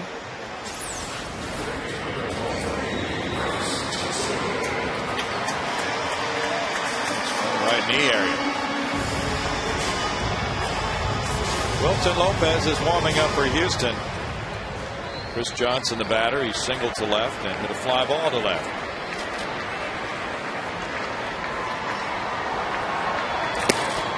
It's up for ball 1. Jason Castro on deck. A marvelous run for Chris Johnson. It's all rookies in batting average, second in slugging among all major league rookies. Grounder, diving backhanded play, but no throw for Diaz. And Johnson is 2 for 3. Another multi-hit game for CJ. Broken bat base hit through the hole between third and short, back in the second, and now this ground ball towards the hole. Diaz able to get a glove on it, but can't make anything of it. Carson stuff's starting to flatten out a little bit here. The first pitch to Chris Johnson was a bad kind of sloppy slider, and then that fastball was up. It had a little run, but didn't have the good sink. He's a little bit vulnerable right here. See if Jason can take advantage. Castro singled to center with a nice line drive, and then he struck out. He floats in for strike one. Strike there. Doubting he wanted to throw that Beltran changeup. Right. For Chris Johnson, that's his 14th two-hit game. He's had 4 3-hit games, and he's had 4 hits in a game twice. Number 15 making his fans. He could make some more if he delivers right here and gives the Astros the lead. Pitcher J. Happ on deck. Into right field. Wallace being waved home. Here's the throw to the plate. And he is going to make it. The Astros grab the lead 3-2 as Wallace scores from second on a single by Castro. I don't know if it was the delay because of the umpire injury or what, but Karstens has kind of lost his mojo here. We talked about his stuff flattening out. The Astros taking full advantage. The good at-bats by Lee and Peppinger, and now Johnson and Castro, the youngsters, deliver. Good throw to the plate, gets Wallace. It's a situation where Clarkie's just going to gamble there with 2 outs. The slide was not the right one to try to go in back door, touch the plate. It almost cost him. The throw's up the line. It should go directly to the plate.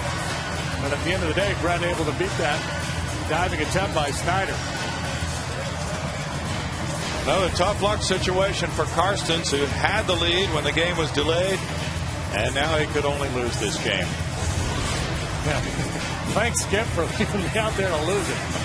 3-2 Houston. Back in a moment.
Astros lead it now 3-2. Karstens leaving, and right-hander Sean Gallagher coming in. Gallagher's 2-0 with a 5.50 ERA. He was out there exploding a watermelon in the bullpen right before he came into the game. Was he? Yeah. This is a guy that first came up with the Cubs, kind of caught our eye, had good stuff. He's moved around a little bit since then. He's charged with sending the Astros down here with Pedro Feliz pinch hitting for Happ. Happ now can only win this game, cannot lose it. Got the pom-poms out, cheering for Pedro. Come on, give me a couple more. Gallagher delivers ball 1. Happ leads after 6 innings of work, allowing just 3 hits, 2 runs. He walked 4, struck out 5. He could be 3-1 with a win today. Feliz looks at that one. It's a 1-ball, 1-strike count. You saw Pedro's pinch hitting numbers. He's hitting .220 overall this season for 286 at bats. Ragnall's hands tied a little bit here with his bench, the way it's set up, with just Jeff Blum, the switch hitter, available to hit from the left side. And this is a situation where we're going to use this spot for pinch hitter only. And I think he likes to say Blum, for a guy who can pinch hit and then come in and play defensively, so versatile.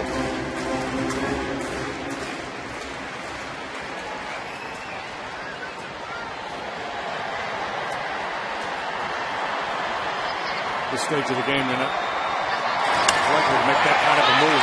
Liner to left center. Extra bases for Feliz. That scores Johnson to make it 4-2. And here's Castro coming to the plate. A 2-run pinch double for Feliz. 5-2 Astros. He snaps an 0 for 7. Shoots one into the gap in left center. Pedro, 2 for 20, I think, as a pinch hitter prior to this swing of the bat, so that had to feel awfully good. He did have that pinch hit home run earlier. A little misplay out there by McCutcheon. If they'll charge him with an error or not, had he fielded it cleanly, they might have had a shot at Castro at home plate. 2-out swinging going on right now. Michael Bourne takes strike one. Feliz gets his 12th double of the year, giving him 31 runs batted in now in this 5-2 affair. 8 hits for the Astros. Sneak attack. That's been the MO for the Astros this weekend. Yeah. Trailing late on Friday. And they put up a 4 spot in the 8th inning. Yesterday it was the 7th inning. And they put a couple runs on the board, ultimately claiming the win. And now the 6th inning this afternoon is the magic inning. If you had the Astros in the 6th, you've got a good chance of winning the office pool. 1-2. Well, they are really putting those excellent at bats together at crunch time late.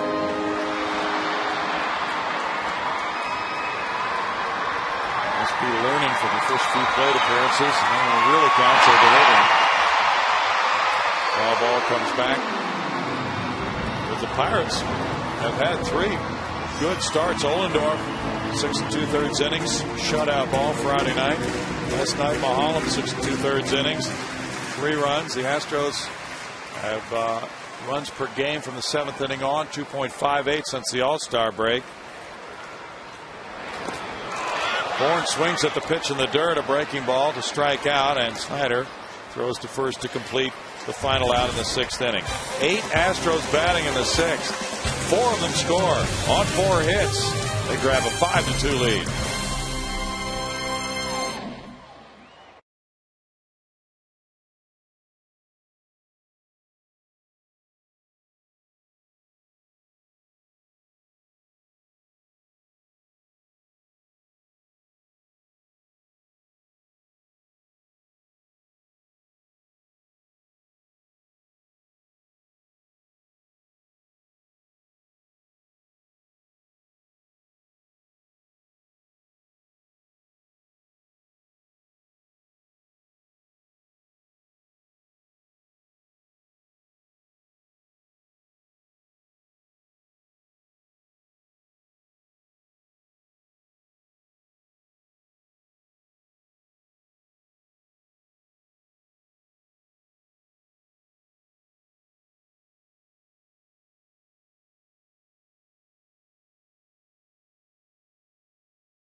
Built for success. You see the Astros coming from behind in this game, and they trailed 2-1, and then they came up with 4 in the 6th inning. Keppinger with a fly ball to get Pence home, and then Castro gives them the lead with the RBI single. And then a 2-run pinch hit double by Feliz, making it 5-2. So Jay Happ leaves after 6 innings of 3-hit 2-run baseball, walking 4, fanning 5. And we'll be seeing the Astros debut of Mark Melancon. At AAA this year, 7-1, 7 saves, a 3.41 ERA. He's been in the big leagues before with the Yankees last season, making 13 appearances. A 9th-round pick in '06 by New York from Wheat Ridge, Colorado, and the University of Arizona. He was a closer there. And now he comes in with this 3-run lead in the 7th inning, and the Astros a little bit strapped in the bullpen in recent games. JD. Yeah, it's nice to put that 4 spot on the board and then have this 3-run cushion to work with as they move into the later innings. I'm sure Brad Mills would have preferred to, be in a lopsided game or that type of situation to run Melancon out there for the first time, but he doesn't have that luxury. Mark's got a chance to make a very good first impression here. Chris Snyder, the batter. Melancon delivers strike 1 at 94. He was obtained from the Yankees in the Lance Berkman trade and went to AAA Round Rock briefly. He was recalled 6 days ago, but hasn't pitched in that amount of time. 0-2. Couple of 94-mile-an-hour fastballs there. You can rush it up to 96. Likes to throw that 4-seamer and then a good over-the-top curveball.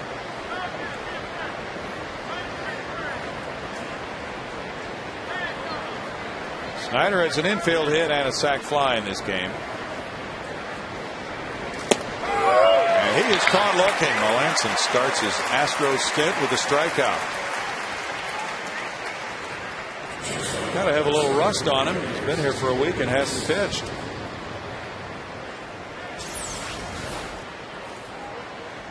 Got that breaking ball right over the heart of the plate at the belt buckle. Daniel McCutcheon's warming up for the Pirates. And Andy LaRoche is in the on-deck circle. Pitcher spot due up next. Here's Argenis Diaz. That ball seemed to cut away from him a little bit. Ball 1 to Diaz, who's walked and struck out. In addition to Melancon coming from the Yankees, infielder Jimmy Paredes went to the Astros minor league system in the Berkman trade. This one in the air, and Wallace is over, but it's not playable for him, and it's 1 ball, 1 strike.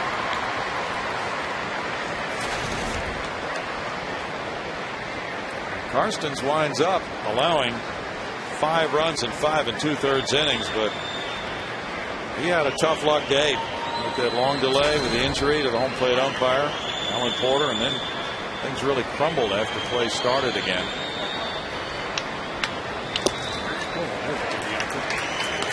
1-2.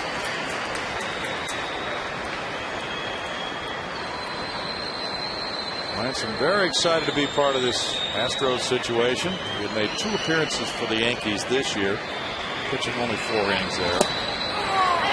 And he gets another strikeout. 2 for 2 for Mark. Got Snyder looking at a breaking ball, and it wasn't a particularly good one, but these last 2 to Diaz have been very sharp, locking them up. Now it's Andy LaRoche, the pinch hitter for Gallagher. Gallagher in 1/3 of an inning allowed 1 hit, no runs. He had no walks and 1 strikeout. LaRoche 3 for 19 pinch hitting with 2 runs batted in. Suggest Mark pop him up here and not strike him out. Set the bar too high. There you go. Ground ball. That works. Chris Johnson throws him out. 2 strikeouts and a ground out. Very good for his first Astros inning. Here in the middle of the 7th inning, the fans will be getting up. They'll be stretching and singing God Bless America, with the Astros leading it 5-2. Military moms of Texas are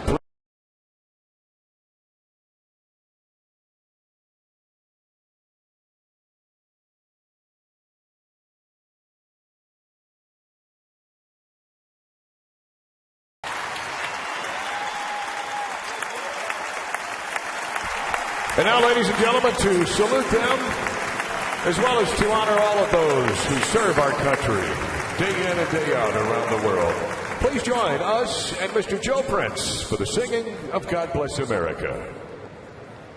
God bless America, land that I love. Stand beside her and guide her through the night with the light from above, from the mountains to the prairies, to the oceans, white with foam. God bless America, my home, sweet home.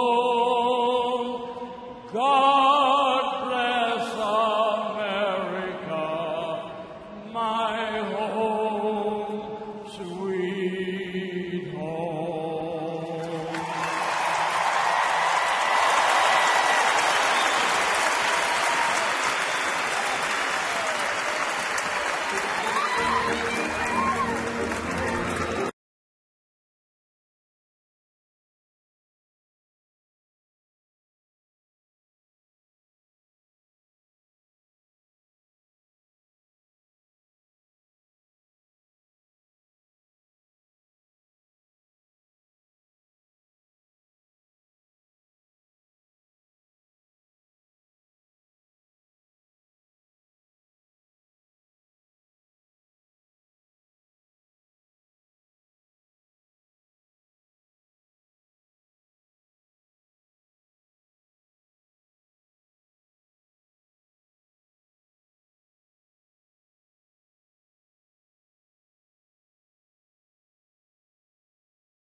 On 2 singles, 2 sacrifices, a bunt and a fly, and they led it 2-1 at that point. But the Astros got back into it, and they took the lead. Hunter Pence a single, a double, a steal, 2 runs scored. Pedro Feliz with the big hit, a pinch 2-run double. And the Astros now lead it with Sanchez batting and lining the first pitch of the bottom of the 7th inning to the left field scoreboard wall. Heading for second with a double. That's his 7th 2-base hit. As he greets Daniel McCutcheon, the new pitcher in the game. That's how the 6th inning started. Only was Hunter Pence with the leadoff double. This time Sanchez yanks one to left. Not able to cut it off, and then couldn't handle that carom, so no chance to make a play on Sanchez. Hit number 9 for the Astros. They've been a late inning club this weekend.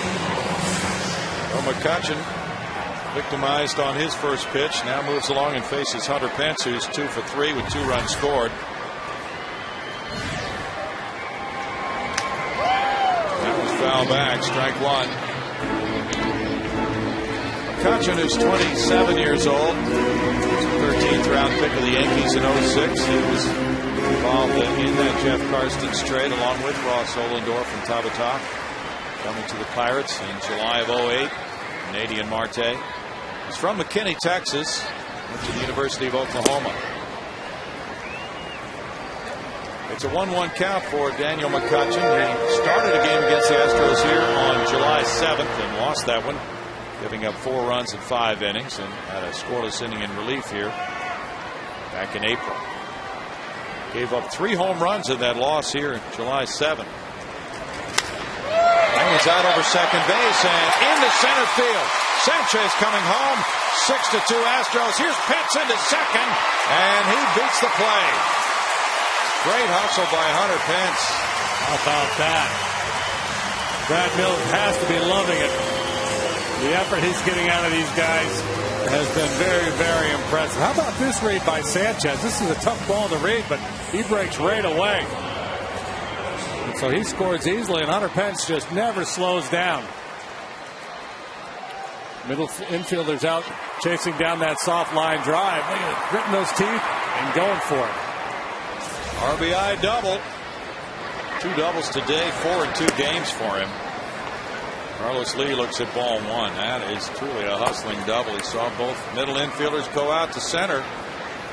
He ran hard. Key doubles here in the late innings. 2 in the 6th, 2 in the 7th for the Astros. 2-0 to Lee. Pence with 2 doubles in 2 innings in this game. And last night he had 2 doubles in 2 innings in the 6th and 7th. Been on base all 4 times today. There's a single and reached on an error to go along with those 2 doubles.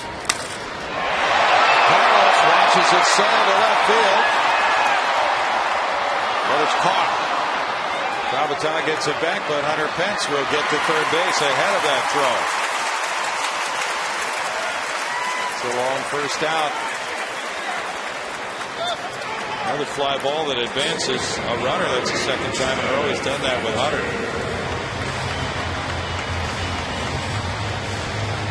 So he's 0 for 2, but both times that runner's gone from second to third. Carlos has had what is termed a productive out, especially only being the first out of the inning. Infield comes in now. Wilfredo Ledesma warming up. Cappinger is 0 for 2 with a sac fly to right.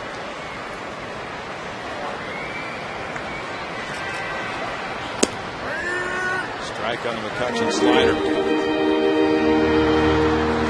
Kevin Slowey has a no-hitter going for the Twins. That's through 7 also. In Minnesota against Oakland, a 1-0 ball game. And the Twins have a 2-game lead on the White Sox now in the AL Central. Fly ball out to center. Hunter tagging.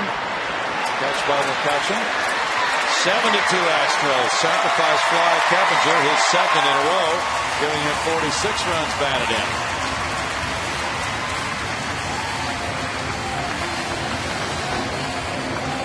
I think the record is 4 sac flies in a game by the same player. Oh. In case people are wondering. And I know people do wonder. I do wonder, you're right. Well, good at bats again. Those leadoff doubles. Sure nice to cash those in. Now with lefty Ledesma ready to face lefty hitting Wallace. John Russell takes the ball from Daniel McCutcheon. And with the score 7-2, Houston will step aside for this.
Four-run 6th inning. They've scored 2 so far in the 7th with 2 outs now.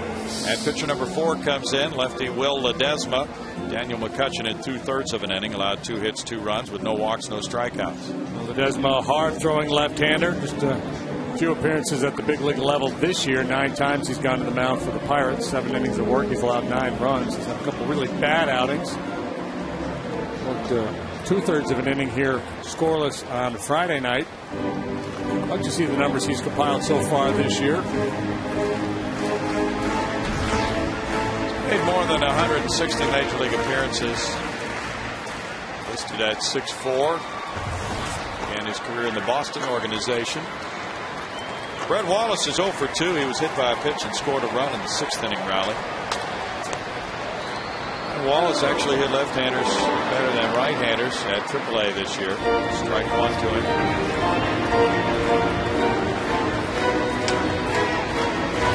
Desma gave up a leadoff homer to Ryan Ludwig in San Diego Tuesday night and then struck out the next 3. Chan-Ho Park is warming up for the Pirates. 1 ball, 1 strike. So 9 strikeouts in 6 2/3 innings as a Pirate for Ledesma. Kansas City shut out the Yankees 1-0 in Kansas City. Brian Bullington, former Pirate, with a shutout win over A.J. Burnett. Joaquin Soria got his 33rd save. 2-1. The Yankees led Tampa Bay by 2 games coming into play today. It looks like that one in the race between the Cardinals and the Reds going right down to the wire. Phillies just 2 back of Atlanta as well. 2-2 the count. Tampa Bay leads 3-2 at home over Baltimore. Bottom of the 8th inning today. Races everywhere except for the AL West, where the Rangers have a pretty comfortable lead over the Angels. Yes, they do. 7.5 games. Texas is leading Boston 1-0 after 4 at Arlington today. C.J. Wilson on the hill for the Rangers. Fouled away. We were talking before the game. Apparently Cliff Lee had made the statement that he really doesn't like the heat of Arlington all that much. The Rangers are going to be unhappy with that because they're hoping to sign him to a long-term contract extension. You might have to put a heat bonus in it. Anytime you make a start and the temperature is above 92, we'll throw in another $1 million. It's only money. It's monopoly money. It's nothing. Bounced wide of first base. Someone was saying it was over 100 degrees last night in Arlington at 6 o'clock in the evening. It feels like temperature gets over 110. Throw in another 50 grand. Nolan knocked out an Advil commercial and he's good to go. Well, they only paid about 60 to 80 million more than they had originally bid to get the team. So what's another big contract? Actually, their payroll is very manageable right now.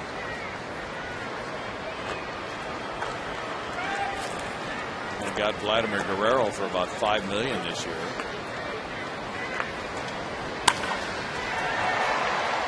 Diaz makes a good play to his right and throws out Wallace. That is slick. A long way to come. 2 runs, 2 hits for the Astros after 7. It's now 7-2 Houston.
Angleton Little League. For more information on Chevy's commitment to youth baseball, visit ChevyTexasBaseball.com. Mark Melanson had a 1-2-3 inning in the 7th. His first inning with the Astros included 2 called third strikes and a grounder to third. Now Andrew McCutchen leads it off against him in the 8th. McCutchen 0-3. There's strike 1 for Mark. Helping that Houston bullpen. Wilton Lopez has worked quite often lately. He has been one of the hot hands. Brandon Lyons pitched in 5 games in a row. But there was a day off Thursday. And Matt Lindstrom is available today, so in a 7-2 ball game, manager Brad Mills probably would prefer not to use him. Give him one more day before he returns to the mound. Let Mark run the table here, and he could pick up a set. Fun. This guy who will take home a nice little ball in the upper deck.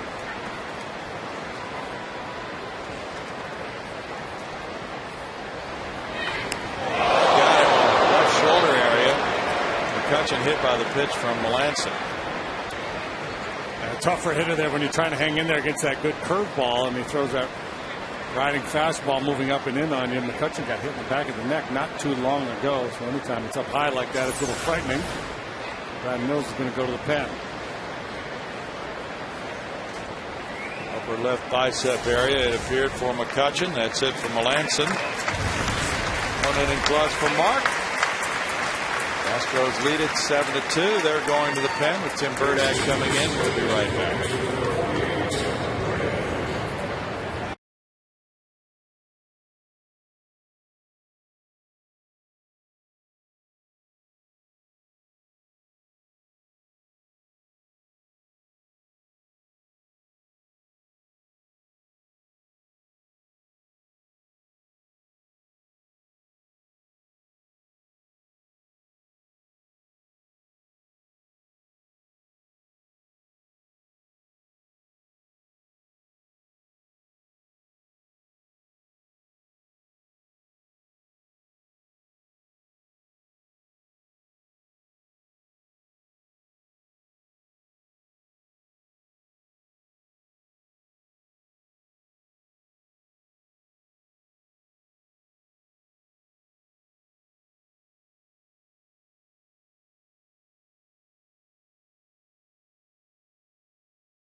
That in just a moment, but we want to let you know that even if you're traveling this season, you can take the Astros with you. Subscribe to MLB.tv today to see every Astros game live or on demand on your computer.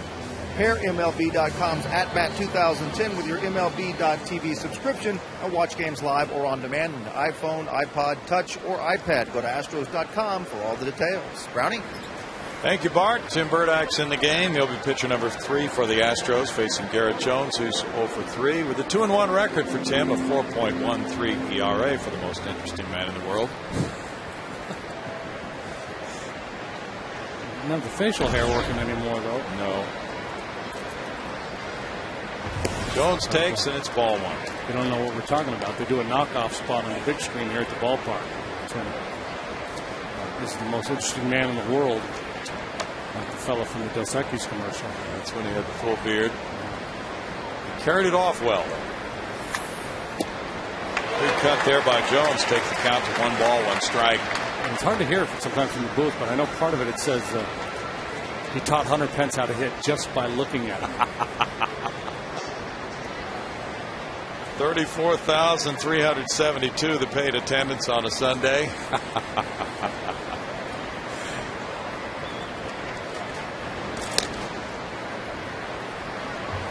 McCutchen being held on. He's 4th in the league in steals, but the Pirates trail by 5. In that Royals-Yankees game, a 1-0 Kansas City win, the Royals got a run in the first inning.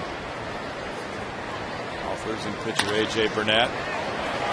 Keppinger with a toss. Sanchez the middleman. 4-6-3 double play.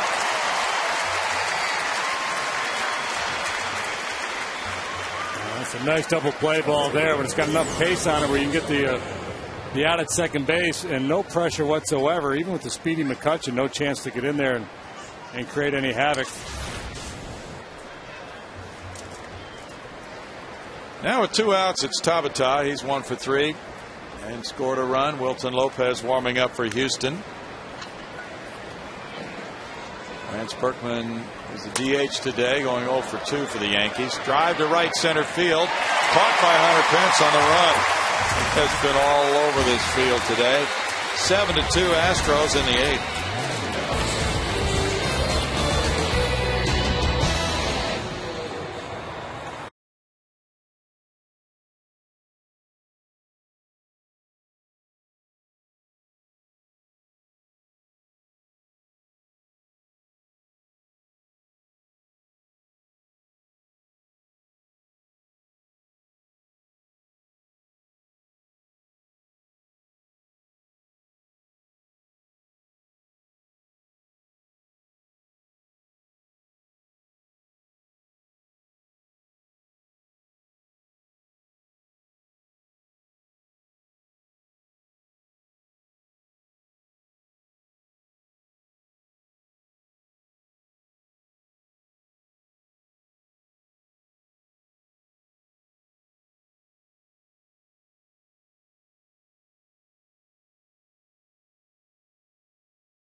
The mound with Mark Melanson making his Astros debut. He dropped that breaking ball on Chris Snyder, and then there's a look for Argenis Diaz. He starts with the Astros in very good fashion. He has 1, 2, 3, 7. And for his day, 1 inning plus, no hits, no runs, no walks, 2 strikeouts, and a hit batsman for Mark Melanson. Start to his Astro career. Notice a 94-mile-an-hour four-seam fastball and a very good curveball.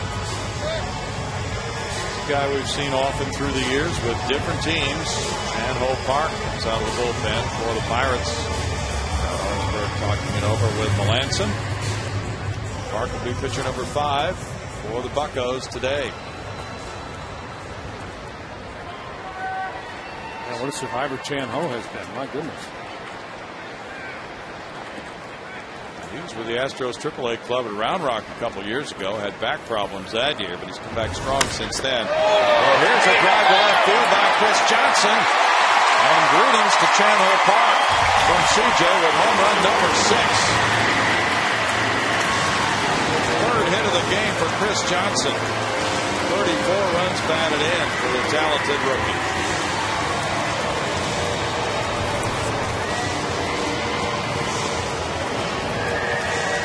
Took a rare offer yesterday and has bounced right back in a big way today. 3 hits, stayed back nicely on that curveball.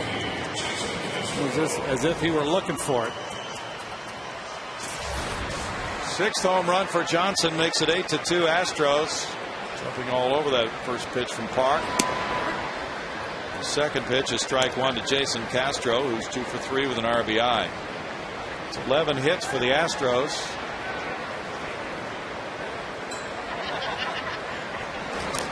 The 9th home run Park has allowed this year in 38 innings.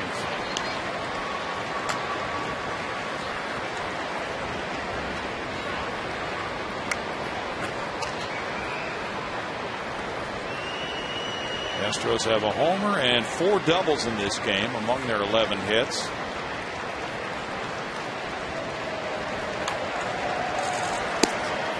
Mark throws inside. It's 1-2. Came up with the Dodgers in '94. And moved along to Texas, San Diego, the Mets, back to the Dodgers. Rolled out to second. Neil Walker throws out Jason Castro, 1 out in the 8th. Washington down to Arizona 5-3. Steven Strasburg started, gave up 3 runs, 1 earned in 5 innings. The win went to Tyler Clippard. He's 9-6 with Drew Storen getting his 2nd save. Now Tim Burdack will bat for the Astros. So we'll see how the man who taught Hunter Pence to hit just by looking at him does himself with the bat. Bad swing right there.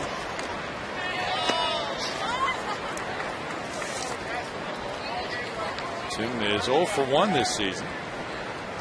They got a graphic up on the scoreboard. In the 7th inning or later in his career, he's a .286 hitter. How about that? Oh, that's beautiful. This guy is money. Late inning stats at the plate for relief pitchers. Yeah, breaking it down. Little roller goes to first base. Jared Jones handles it. 2 down. And now Michael Bourne, who's 0 for 4. Well, he did go down and hit that low pitch. I'll show you something, JD. Well, you got that email asking have we ever seen a hitter hit a ball after a bounce? We almost saw it right there. Almost. And yes, it does count. Bourne takes a look at ball 1. The Pirates have Alvarez, Walker, and Millich due up in the 9th. Jeff Fulcino's now warming up for Houston. Hasn't been pitching very much lately. And it's a chance for him to get into a game, save the other guys. You know, it didn't look like it was going to turn out to be this kind of game, but this is exactly what Brad Mills was hoping for. Get a win and have a cushion late where he didn't have to go to the trifecta, Lopez, Lyon, and Lindstrom. Absolutely. 2-1. Cincinnati and Homer Bailey shut out Florida 2-0. And the Cubs are beating the Cardinals late 8-2. So the Reds could be a game in front of the Cardinals again. 3 balls and a strike after getting swept by St. Louis in a 3-game series at Cincinnati earlier this week. Anibal Sanchez, the loser for Florida, now 9-8. Francisco Cordero got his 32nd save for the Reds. Bourne takes a 2-out walk. That's the first walk for Pirate pitchers. They've hit a batter.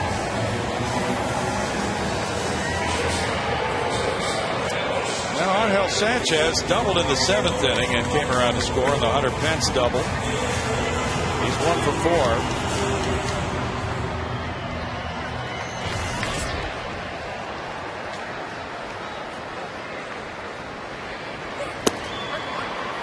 Strike 1 Sanchez. Tonight at New York, it's the Phillies and Mets. Kyle Kendrick against Mike Pelfrey. The Mets are here tomorrow night.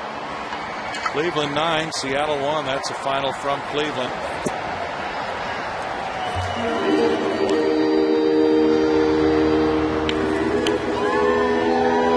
San Diego just dropped a 4 spot on the Giants at AT&T Park, leading 4-0 in the 2nd. Drop that on Tim Lincecum.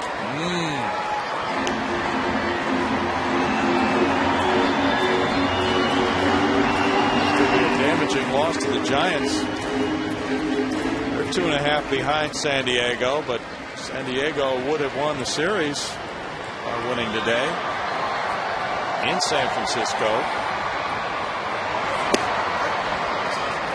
2 balls, 2 strikes. That's the series that Jonathan Sanchez promised the Giants sweep. Yes, it was. Red LeBlanc going against Lincecum today. And Tejada is 2 for 2 with 2 runs batted in against Lincecum in that game.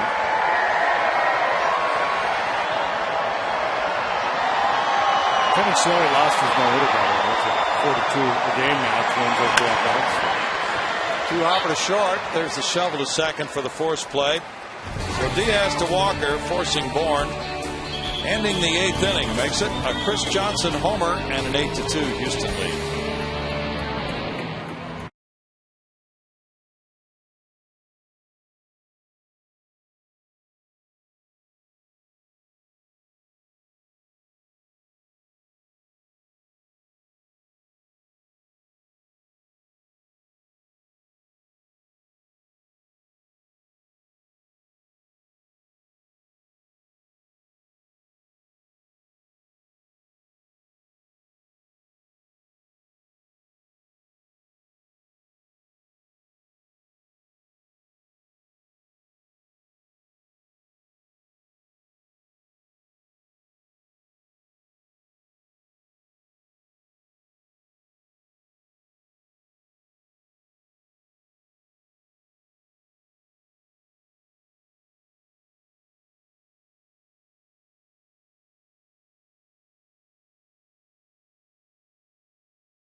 Four dealers on the 2010 F-150. JD joining the Park Patrol here for Between Innings Entertainment. Throwing that ring down to the fans. Meanwhile, they're a little closer to the action, and they've all seen an 8-2 ball game moving to the 9th inning now. That's the Timms family there. And the one with her head looking the other way, that's Sydney. She's good buddies with my daughter Kelly. Okay. Being an announcement on the umpire, Alan Porter, who was injured. He received 5 stitches on his head after the swing by Carlos Lee, and the bat injuring his skull today. Alvarez has walked twice, and he has struck out.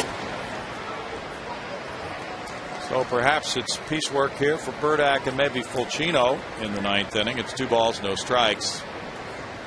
Burdack got a double play ball and then a fly ball to right, so he's worked 1 inning despite only facing 2 batters. It's inside for ball 3. Oakland got 2 in the top of the 8th against Minnesota, and Slowey.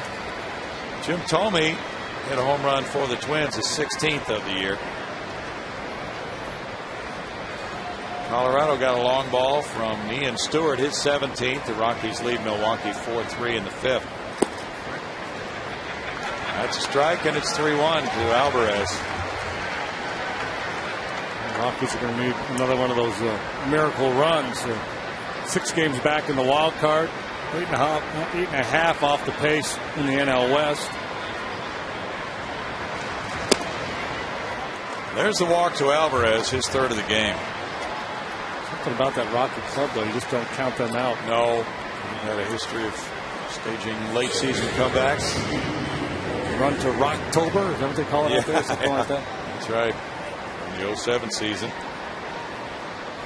Neil Walker has popped a second, put down a sac bunt, and drawn a walk. In that inning in the 4th, when he put down the sac bunt, the Pirates went on to score 2. So it looked good after that. They led it 2-1. I think it's a bad plan. I'm not so sure he didn't do it himself.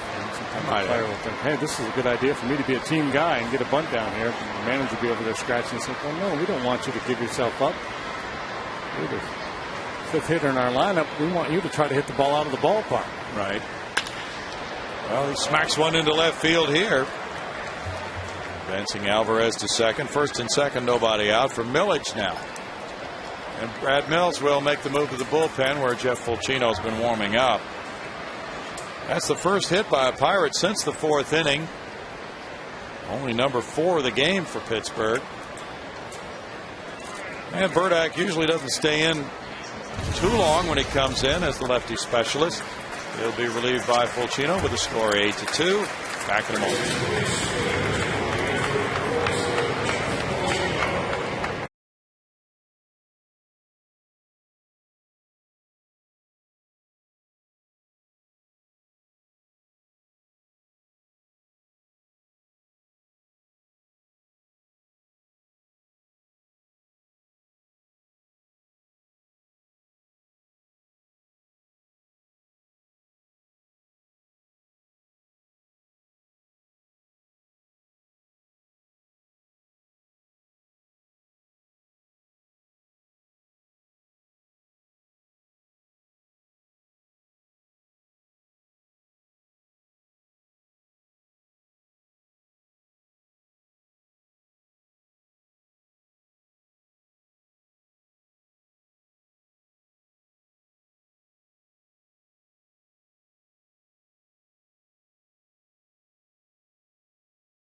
Body out. Jeff Fulcino's in the game. He'll be pitcher number 4 for Houston.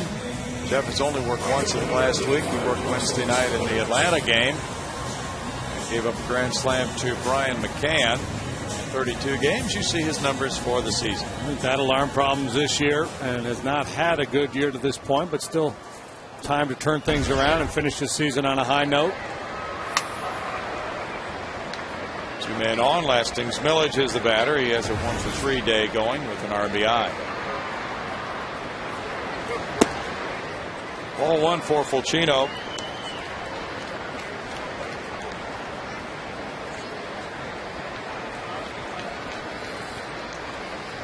Cubs have the 8-2 lead at St. Louis. They're in the bottom of the 7th now with 2 Derek Lee homers and 1 from Albert Pujols, his 30th. Lee up to 16 now. It's been a tough year for him, but a very difficult year for the Cubs. 2 years in a row now where they came into the season with pretty high expectations and weren't able to deliver.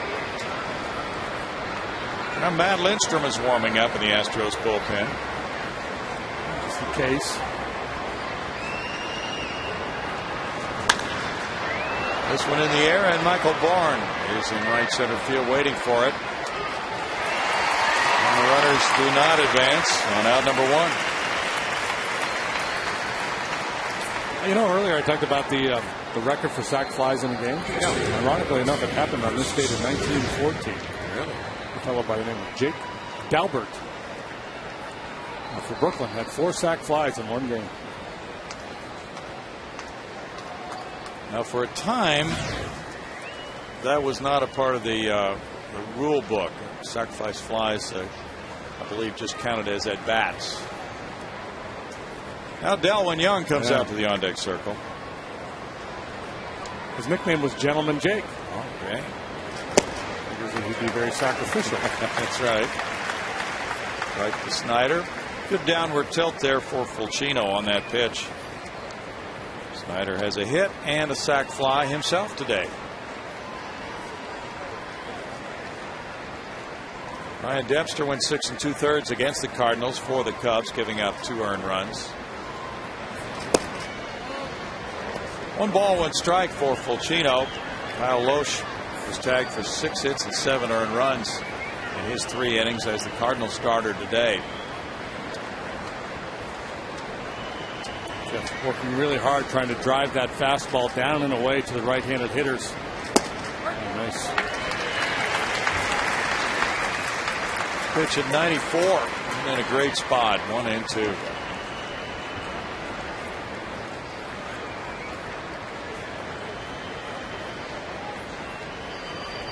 pitched collegiately at the University of Connecticut. A couple real good pitching prospects in that program now. Castro keeps it close. 2-2. Speaking of prospects, is tomorrow the signing deadline for draft choices? I believe it is, Brownie. We could see a flurry of signings here in the next few hours. The phenom there, Bryce Harper, has not yet signed. First overall by the Washington Nationals. Scott Boras loves those deadlines, doesn't he? He'll take it right up to the 11th hour quite often with his clients.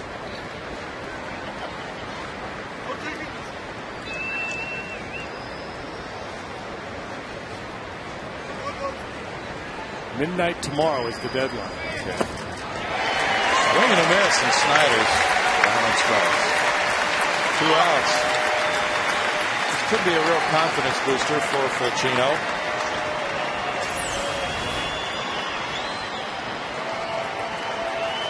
Talk about him driving that fastball down the way. The same delivery there with that split finger pitch. He's having problems. He just wasn't able to finish that pitch due to the injury or whatever. And the fastball was elevated, and the splitter didn't have the good action. Delwyn Young is the pinch hitter now for Diaz. Struck out last night as a pinch hitter. Ground ball up the middle. Sanchez reaches it, throws to first, and that's the way the Astros end a 3-game sweep of the Pirates.